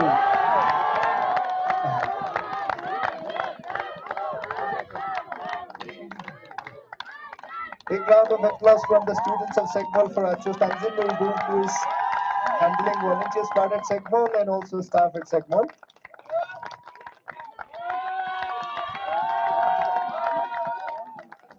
Next. Great. So this is the Josh we would like to see amongst you. So after this, can we have Stanzin Tsepel? Stanzin Tsepel is not here. And after this, we have Tsiring Dolkar. Tsiring Dolkar is also not here. And after this, we have Tsiring Nordon. Tsiring Nordon is again a staff at Segmol who is currently look after the women's leadership program at Segmol. Give her a big round of applause, please.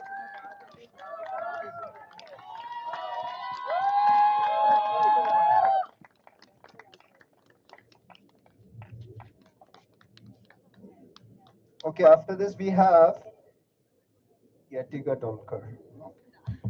So HELM is a course on public, political, social and entrepreneurial leadership.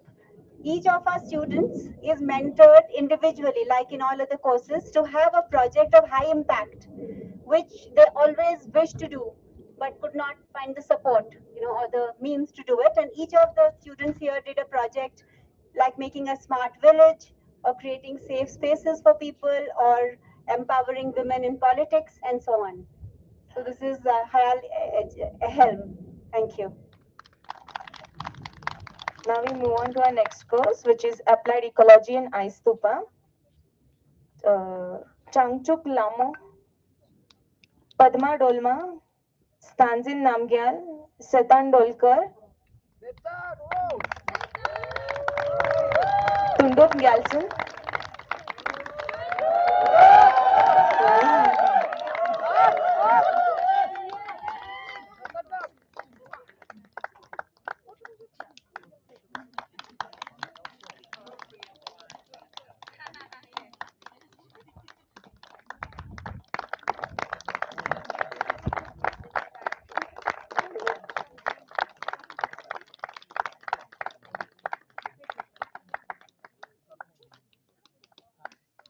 next is Tundop Gyalson. Tunduk Gyalsan. Tundop. Have a big round of applause, please.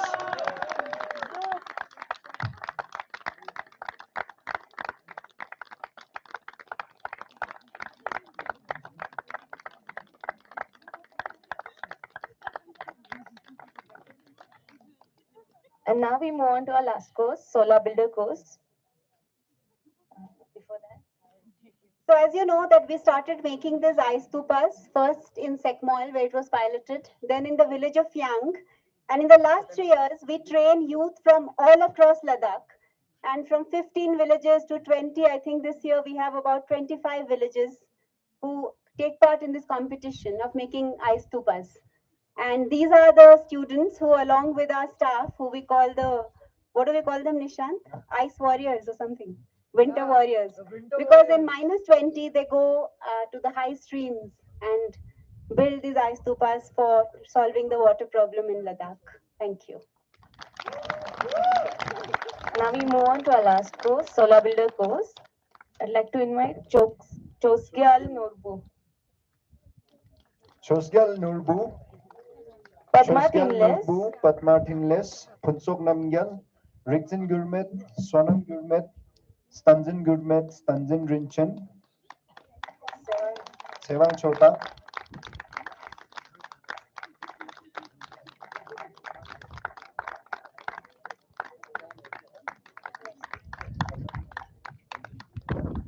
Next, Padmatinles.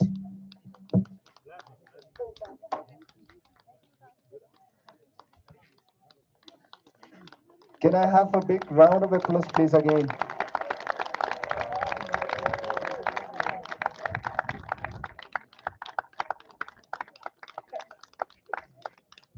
Next, Punsok Namgyal.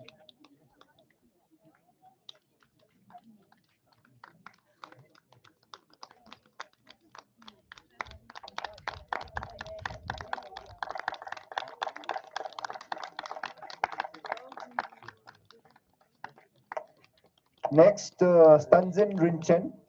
Chabdap Salinjuk Sele, Chabdap Salinjuk. Kone Fiama, Pospachin Mo Kone Fiama, Jab Sosojigin of Ding, Tepe Gijatsang me Chabdap Pomane, Chatnagos.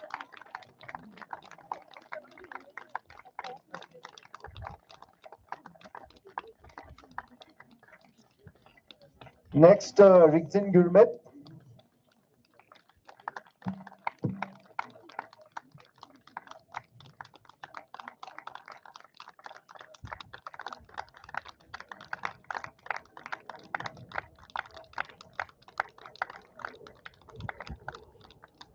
Next, Sonam Gurmet. Big round of applause, please, again.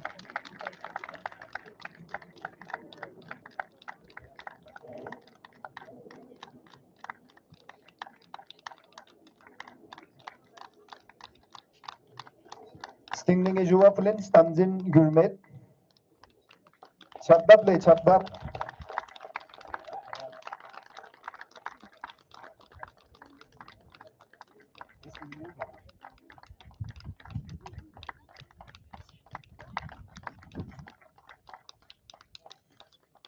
Stingjuk Pekang Ejua Pulin, Sevang Chota. Chabdap le, Chabdap Nasun Salazar.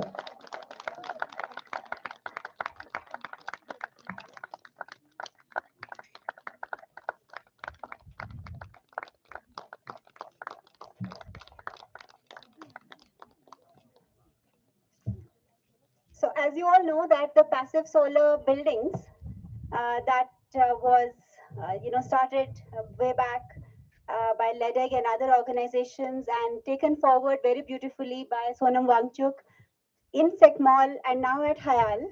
So the government has now woken up to the ease of the use of these buildings and the comfort they provide, not just for the government buildings, but also for army, because army has barracks on the frontiers where temperatures drop to -30 or more, and it's very difficult to transport petrol and diesel and other fuel, and besides making it unsafe for the soldiers.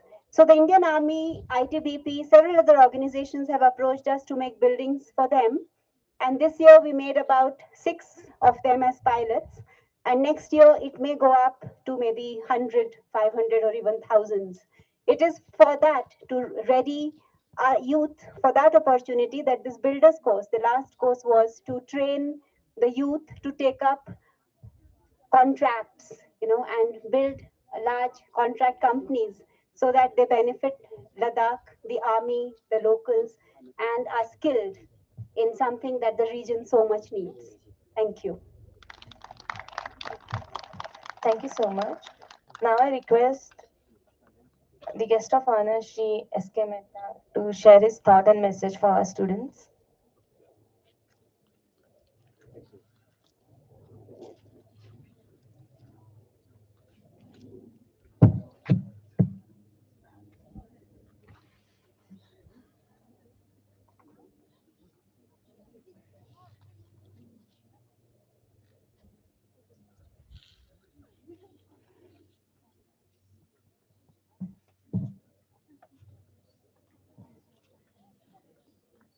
July to everyone.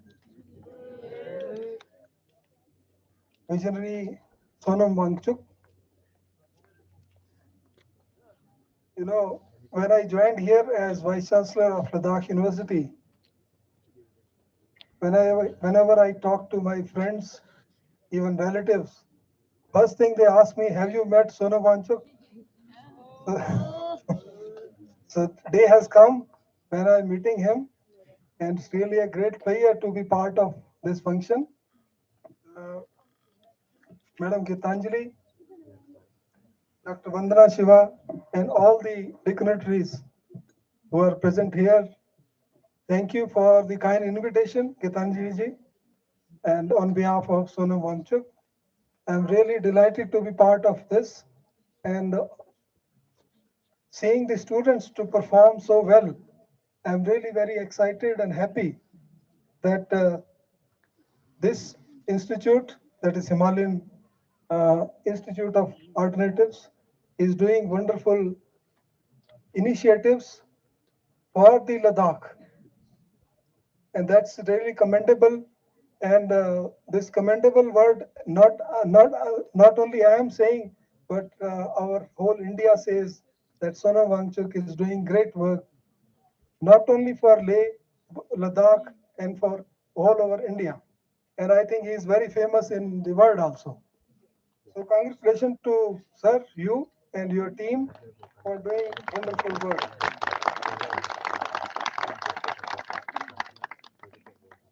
You know, your work on the ice stupas is very, very famous.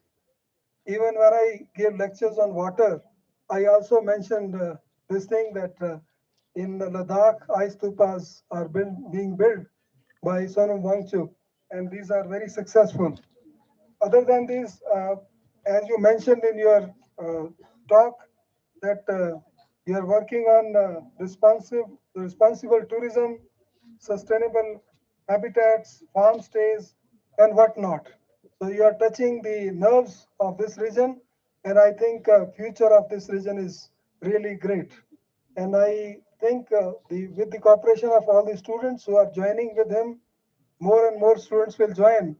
And in this context, I would also like to collaborate. University of Ladakh would like to collaborate with Sonam Mangchuk in spreading the work he is doing, and it will not only benefit the University of Ladakh and its faculty and students, but also benefit India indirectly.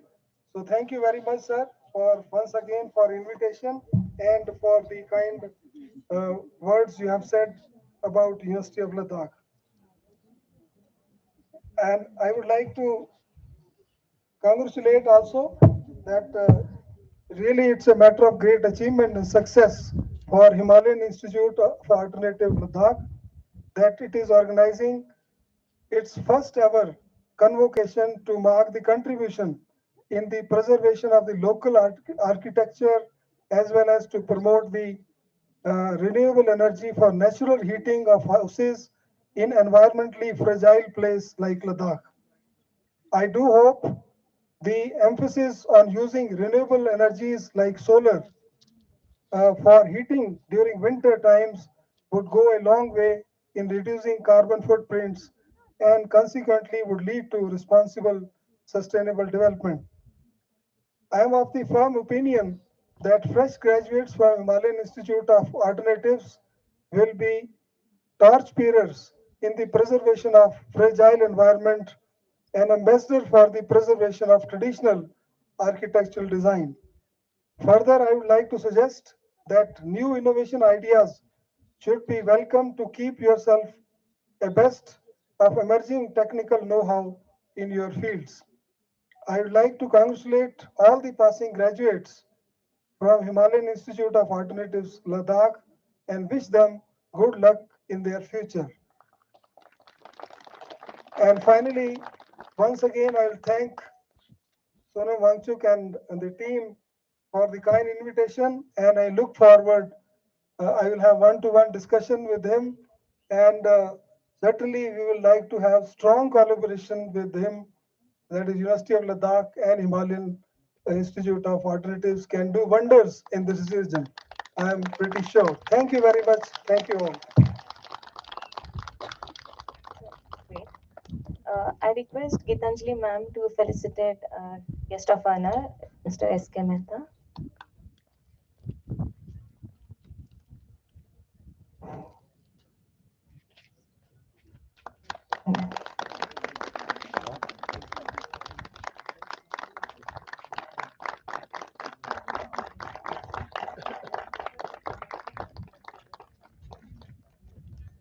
Thank you again, Dr. S.K. Mehta, for your words of encouragement. And after this, I would like to call up on the stage Elijah Girgan to say a few words for our students and other guests here.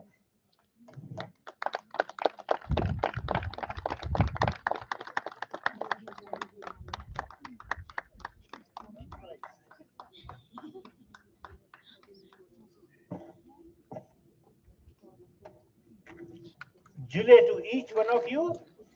And what a lovely occasion that we have with a sunny morning, clear blue skies, as if the gods are so happy with our convocation that is first in Ladakh, and I think first for the whole region. Really, you are fortunate to have such a lovely day.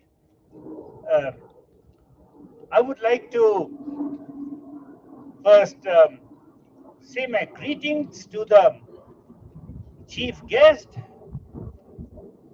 ma'am, and to the Vice Chancellor of the Ladakh University, to all the other people, Aba Norpelle and Dr.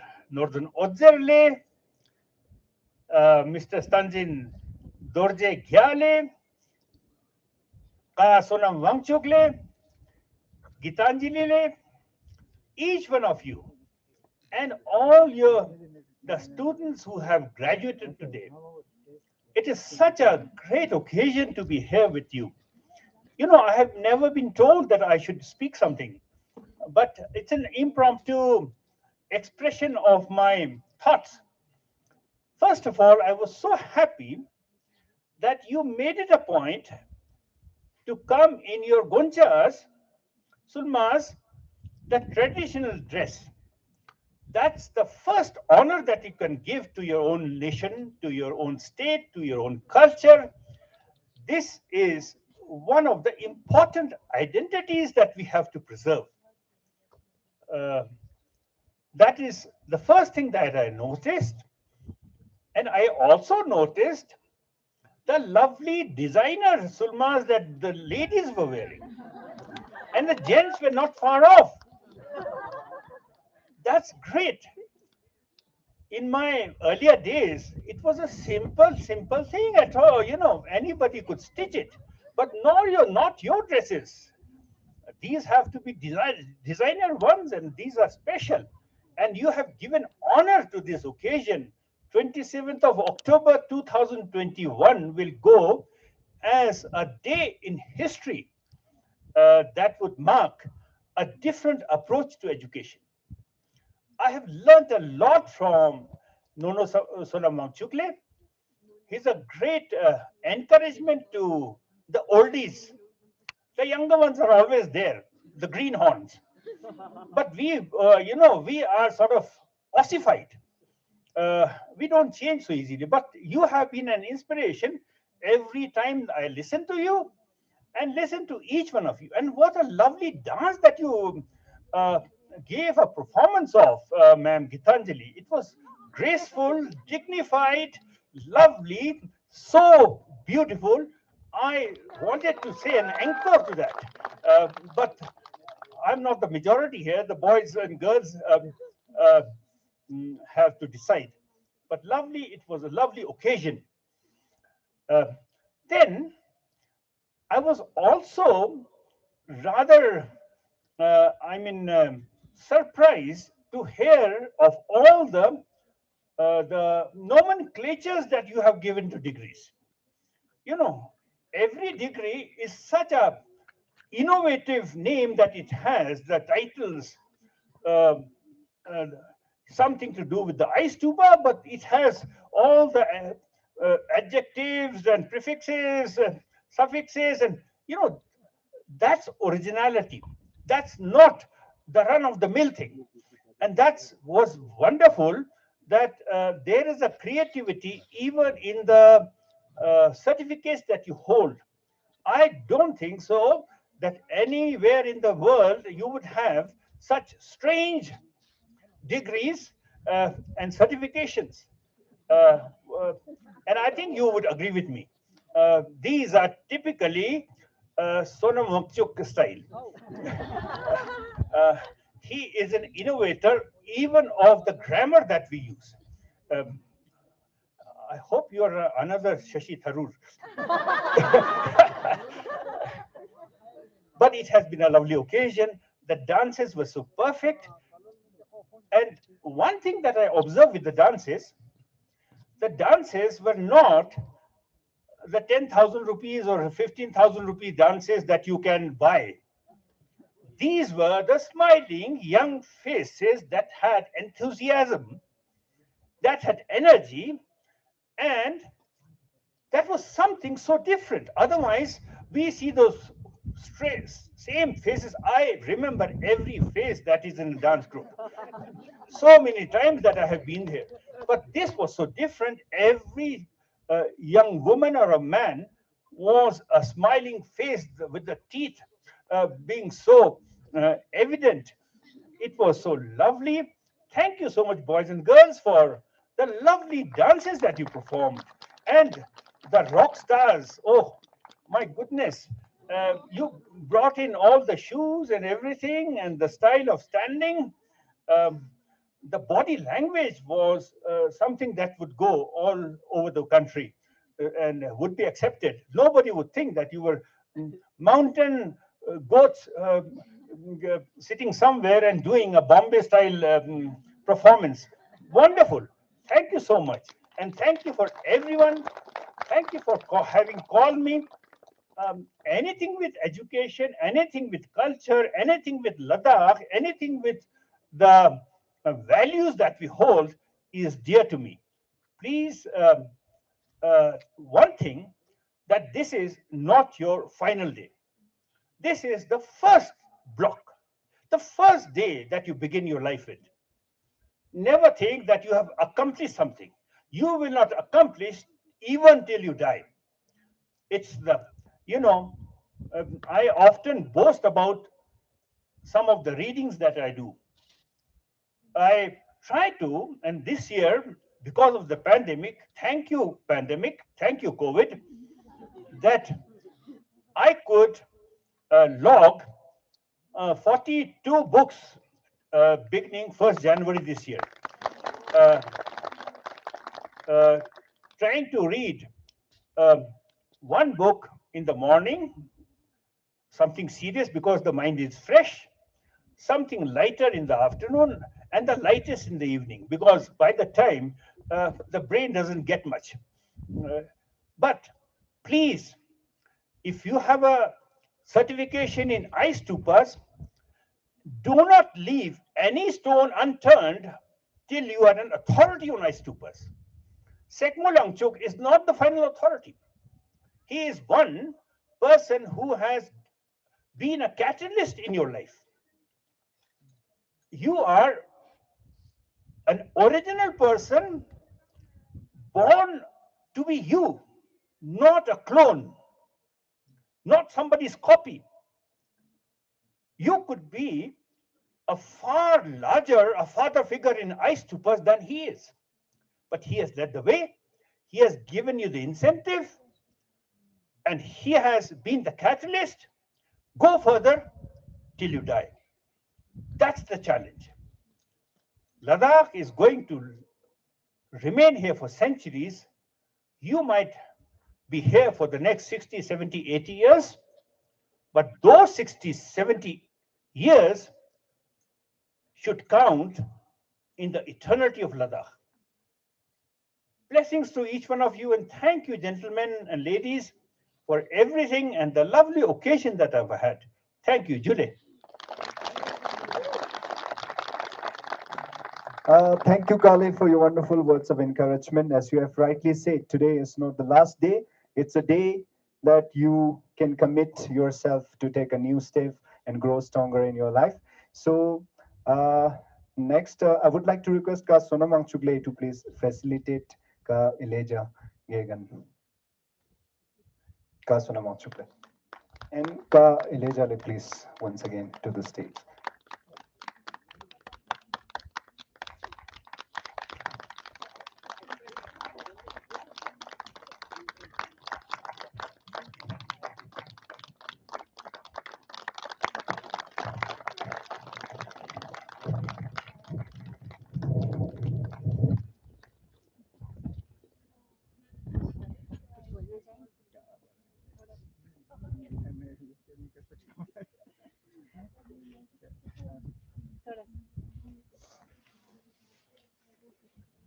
Now I request all the HIAL students.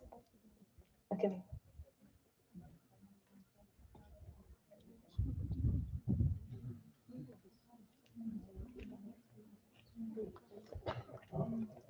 Respected Madam Intali and Pashangaji and other dignitaries and my dear students.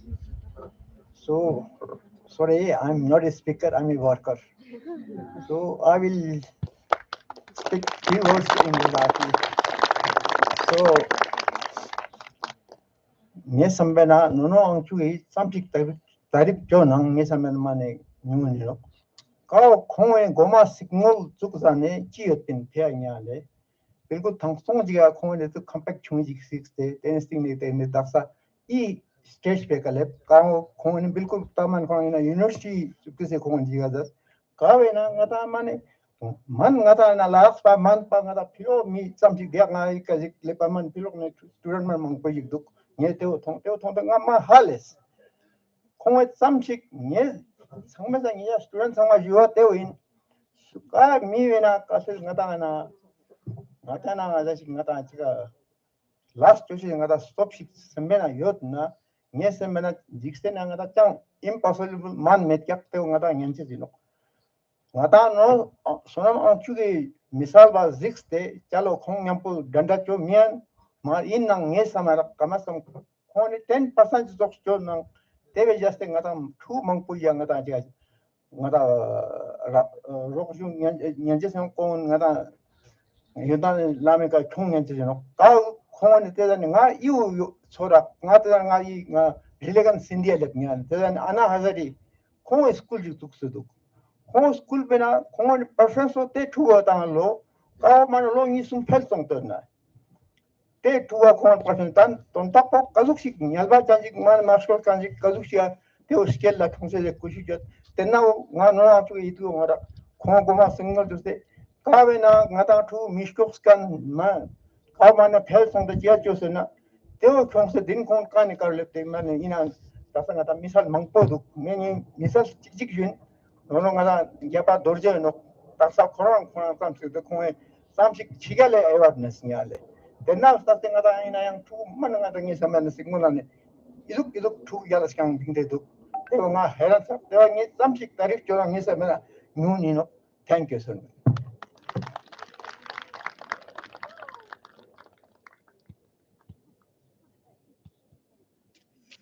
Thank you, Banorpelle. May I request Gitanjali ma'am to felicitate Abba Norpelle.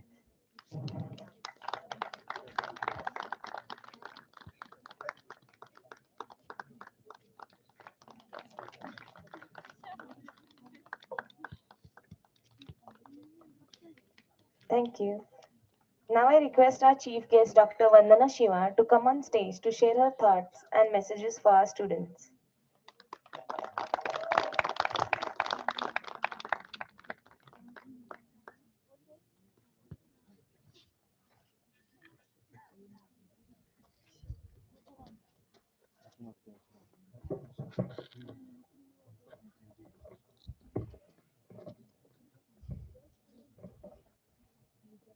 Dear Geetanjali, thank you for inviting me and thank you for the patience to adjust dates so I could be here. Thank you, Sonam, for your long friendship and our common journey for the protection of the Himalaya. If you just keep going east and you cross the Yamuna, that's my land, now called Uttarakhand. And our beautiful Himalaya, the mountains of snow, as Sonam pointed out, we are the third pole. But we are the third pole which has the highest human consequences. These snows provide water to half of humanity. Every river out of the Himalaya is half of the population of the world. And then if you take India and the Indo-Gangetic basin of South Asia, that's one of the most dense populations of the world, sustained by the waters, the rivers, the silt, the soil that these mountains have given. And that's why it's not an accident that not only are we as a country, as a region, named Hindustan, not because of a religion, but because of the river that flows past here. The land beyond the Indus. We are the land beyond the Indus. Because all the people who came from the West had no idea what lies beyond, but they knew there was a lot of wealth. And it was the wealth they came for the textiles and the spices and the gems. And the dance showed how rich our regions were. I have watched rich tribal regions where I used to go and the women would dance with silver from here to here, silver all over the legs, living in tatters 10 years later.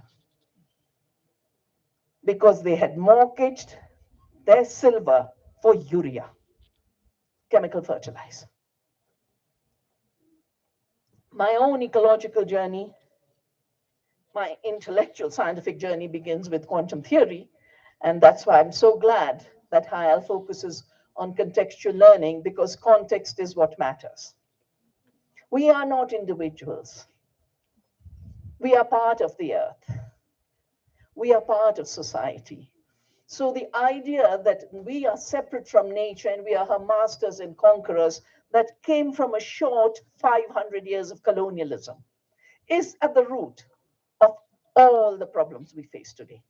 Every crisis, the climate crisis, the biodiversity crisis, the food crisis, the health crisis, all. Because the very foundations of life, which our indigenous cultures recognize were the foundations of not just life, but of economy, were treated as raw material, inert matter, to be mined, extracted, thrown away as garbage. I remember a president of the Women's Alliance is here, and so many of my trips to Ladakh has been for the Women's Alliance. And I would request that HIAL, with its food processing course, works with the amazing work that the Women's Alliance has done on traditional Ladakhi food. Amazing work of Ladakh. All of the Himalaya are an ecological society. We wouldn't survive in these fragile mountains if we were not ecological. And as soon as we stop being ecological and we stop working with the laws of nature, we have catastrophes. The 2007 floods, the 2010 floods, I came after each of them. We have a lovely film my son made called Climate Change at the Third Pole. I think it's called just the Third Pole, where they actually literally went to the villages after the flooding. And I remember this was before Copenhagen. And the women were saying, when we see dark clouds, we are scared, because this is a high altitude alpine desert. And you're not supposed to have rain. We are supposed to have a lot of rain. I'm from Dehradun, we get 4,000 millimeters of rain. And that means managing rain is a big challenge. Because if you don't, you have floods and landslides, as we've just had just in this last week. With landslides and floods, we've lost 77 people in Uttarakhand. This in spite of the fact that the early 70s, the women of my region rose and said, don't cut these trees. These are not timber mines. They are the source of our soil and our water and air. You cut them, we'll have landslides. The Alaknanda disaster had happened. And that's when Gaura Devi took the first initiative. But the movement grew. 10 years, I volunteered with them every vacation. You are very lucky, HIAL students, that you have an entire institute dedicated to learning what's important. We had to wait for holidays to do it. Because the rest of the time, we had to learn what we had to learn. And that's why I want to congratulate HIAL for creating the space for learning. Now, I stand here as someone who, outside my degree on hidden variables and non-locality in quantum theory, everything else I know, I've learned by doing. I haven't attended a single ecology class, a single class of ecology or of biology or of agriculture, but seeing the harm of agriculture, I've ended up dedicating my life. I saw Punjab explode in violence in '84. I'd done my MSc honors in physics there. I saw Bhopal become a gas chamber. And I said, why are we doing agriculture in ways that is destroying the earth? 50% of the climate problem comes from a bad food system. Dr. Saab, you're here. 75% of the diseases come from a bad food system. Most of the extinction of species comes from a bad food system that's using chemicals that exterminate species. That's their skill. And, you know, while we are sitting and enjoying the beautiful sun, and you have done so much to harvest the sun for buildings, my own work on the sun really begins with the plants, with biodiversity, with the forests of the Himalaya. How we have been made blind to nature's sophisticated economies,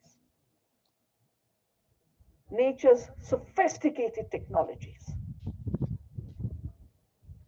I have dedicated myself to saving seeds. Because the beauty of the seed is it multiplies.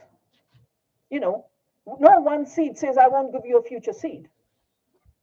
Every seed gives you 10, 20. The millets are called millets because they create millions of seeds. And we would have 400 times the food, nutrition, if we were still growing and eating millets. So that should be a big challenge for Ladakh. I congratulate the students who made the beautiful barley drink. But I have learned over these 50 years of ecological work and nearly 40 years of working on ecological agriculture that you begin to build the local economy from the bottom up, from the seed and the soil, and the seeds, not just of the crops we eat, but the seeds of culture. That's why I too joined you in celebrating the beauty. You know, these days, many campuses, the girls are just forced to come in their little mini skirts because that is the fashion. Perennial values of life are not fashion. The fashion industry has gone so crazy that not only are they big polluters of the oceans, but they now want young people to think that a dress is bought for one wearing, that clothing must be throwaway clothing. And you bring dignity to your culture by wearing your culture. We bring dignity to our food culture by eating our culture. We are what we eat. And as I said, most of the problems begin with a chemical, industrialized, global system of food production. And all the solutions lie in biodiverse, local, culturally rooted, health-oriented systems of food. I remember my trips to Ladakh. The women would be bringing their food, vegetables, and selling them in the Leh market. That's the first market. No, the first is you eat what you grow. The second is you sell locally. The third, you find regionally how to grow it. And I think it would be really good to take the challenge. And I'm sure HIAL can do it. I'm sure with the Vice Chancellor joining in, it's doable. You know, we were fortunate to have launched an organic Himalaya initiative from Bhutan. And every country and every region in the Himalayas made a commitment. Sikkim went organic. The council here took a commitment. I have the pledge from the council, when the council was the leader of what happens here in Ladakh. I think that needs to be reactivated because you'll only have organic products if you have organic production. And that interrupted work of an organic Himalaya and organic Ladakh should grow again. Because my research shows me that if we grow biodiversity, if we grow organic, we can grow enough food for 2 times India's population. But we have to change our measures. We don't measure yield of nutritionally empty toxic food. We measure nutrition. Your barley is nutritive. Your buckwheat is nutritive. Your apricots have far more nutrition than the globally traded apricots. There's research now done that 1 apricot of a traditional variety is equal to 52 apricots from South Africa, Israel, and other places which are trading in fruits. 52 times more you have to eat. So we have to change our measures to be authentic measures. We've done studies to take the true cost accounting of the food system. $1.3 trillion equivalent is the damage to the environment and to farmers from chemical farming in India. And if we add the health costs, I would say it's about 3 overall. The hidden costs of chemical farming are as big as our GDP. The earth is paying for this cost. People are paying through their health damage. Food is health. Taking care of the planet is health. Because being part of the planet, every harm we do to the earth, we do to ourselves. So as we enjoy the sun and you harvest it for buildings, and I go back to this amazing miracle of the green leaf, there is no technology that can outsmart it. Can you imagine with the sun? It takes in the carbon dioxide, turns it into carbohydrates. That is the basis of all life. We call it the molecule of life. And gives us oxygen to breathe. Right now, they're going to be meeting in Glasgow for COP. And they want to continue polluting industry and have these suction machines to take carbon dioxide out of the air and put it underground for it to blast and explode later. But it can't give you oxygen. It doesn't give you food. It is a crude and primitive technology. So I think what HIAL is trying to do is redefine technological innovation. And the only ones that will last and be sustainable are the ones that are aligned with nature's laws. I think the example Sonam gave of the mice needing to keep nibble and the donkey needing to walk. Human beings need to work. Human beings need to think. And working and thinking are not separate. That's why I love the 3H. Our heads and hearts, our hands are not separate. And I've always said the fossil age didn't just create a fossil base of production. It fossilized our minds into mechanical thinking of fragmentation and reductionism. And it fossilized our hearts to indifference to our fellow beings and our fellow human beings. But then I'm sitting here and enjoying the sunshine. I'm thinking of the vitamin D. I'm thinking of the corona and its cleavage protein. Doctors were saying vitamin D deficiency makes the risks of COVID higher. They're now finding the blessing of the sun, giving you free vitamin D, blocks the attack of the COVID. It blocks the attack.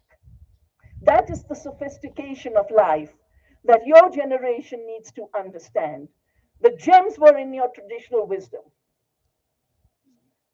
The mediation is with what you're learning by doing at HIAL. And as was mentioned, this is really the first step of your journey of life. And I have had so many beginnings. I saw Bhopal, I said, why are we using pesticides? I saw patenting of seed. I said, since when did seed become an invention? So every challenge you face can be a new beginning of a new learning, a new exploration, a new giving, a new gratitude. And out of giving, we grow. There is no prosperity better than the economy that grows out of giving back to the earth with thank you, and giving back to our communities and our societies, the very best for your future journey. Thank you. Thank you so much, ma'am. I request Gitanjali ma'am, Sonam Mangchuk sir to felicitate Dr. Vandana Shiva.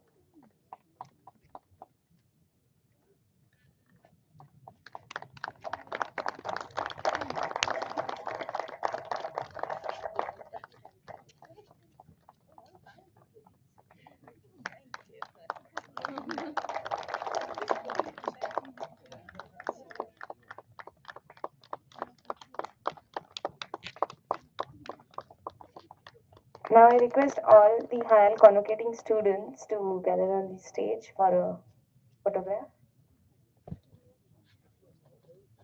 Yeah. We'll take a group picture.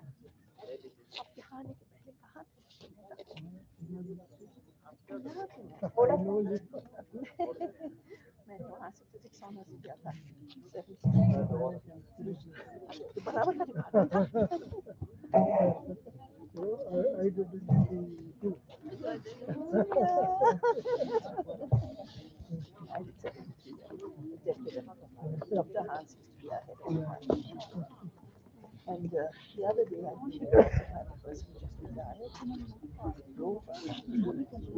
Vice Chancellor.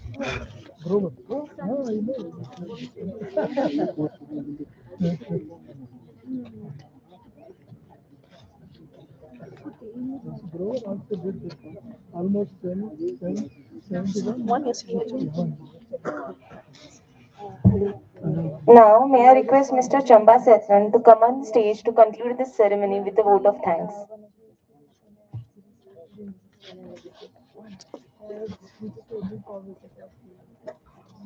It's okay.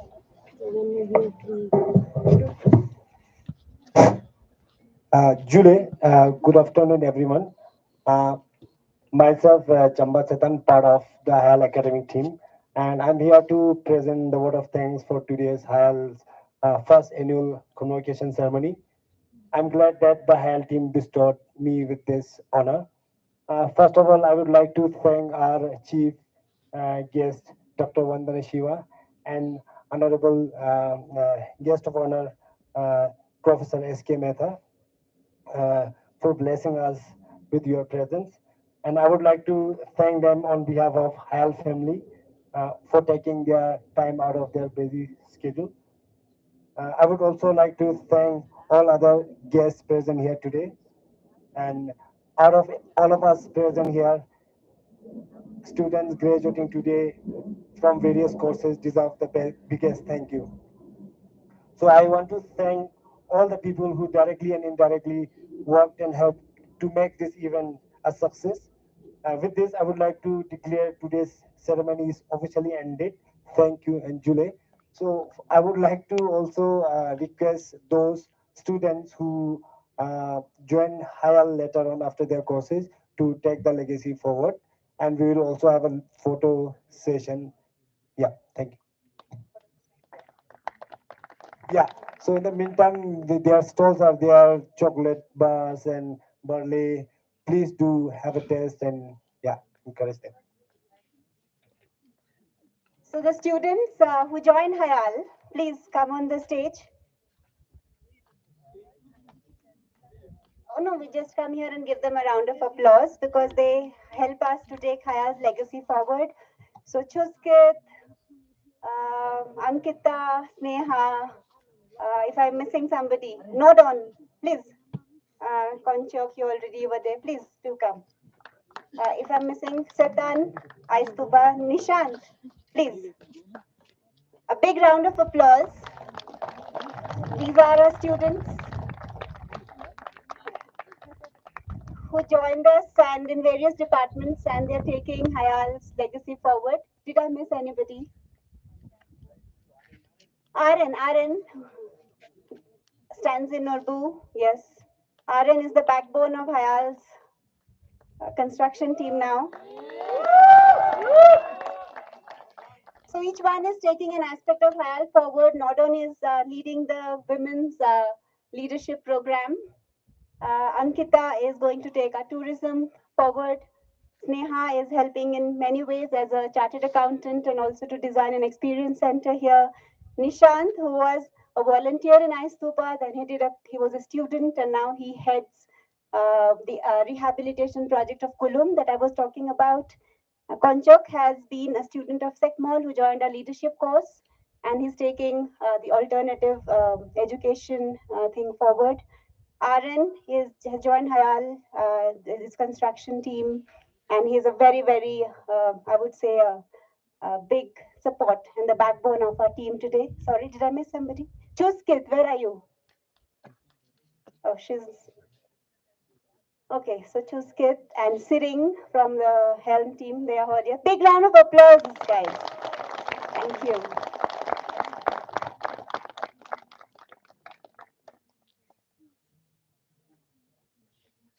I request everyone to be seated in the center so we can have like a photograph all together. You can just come closer. Yeah. Everyone. Understood.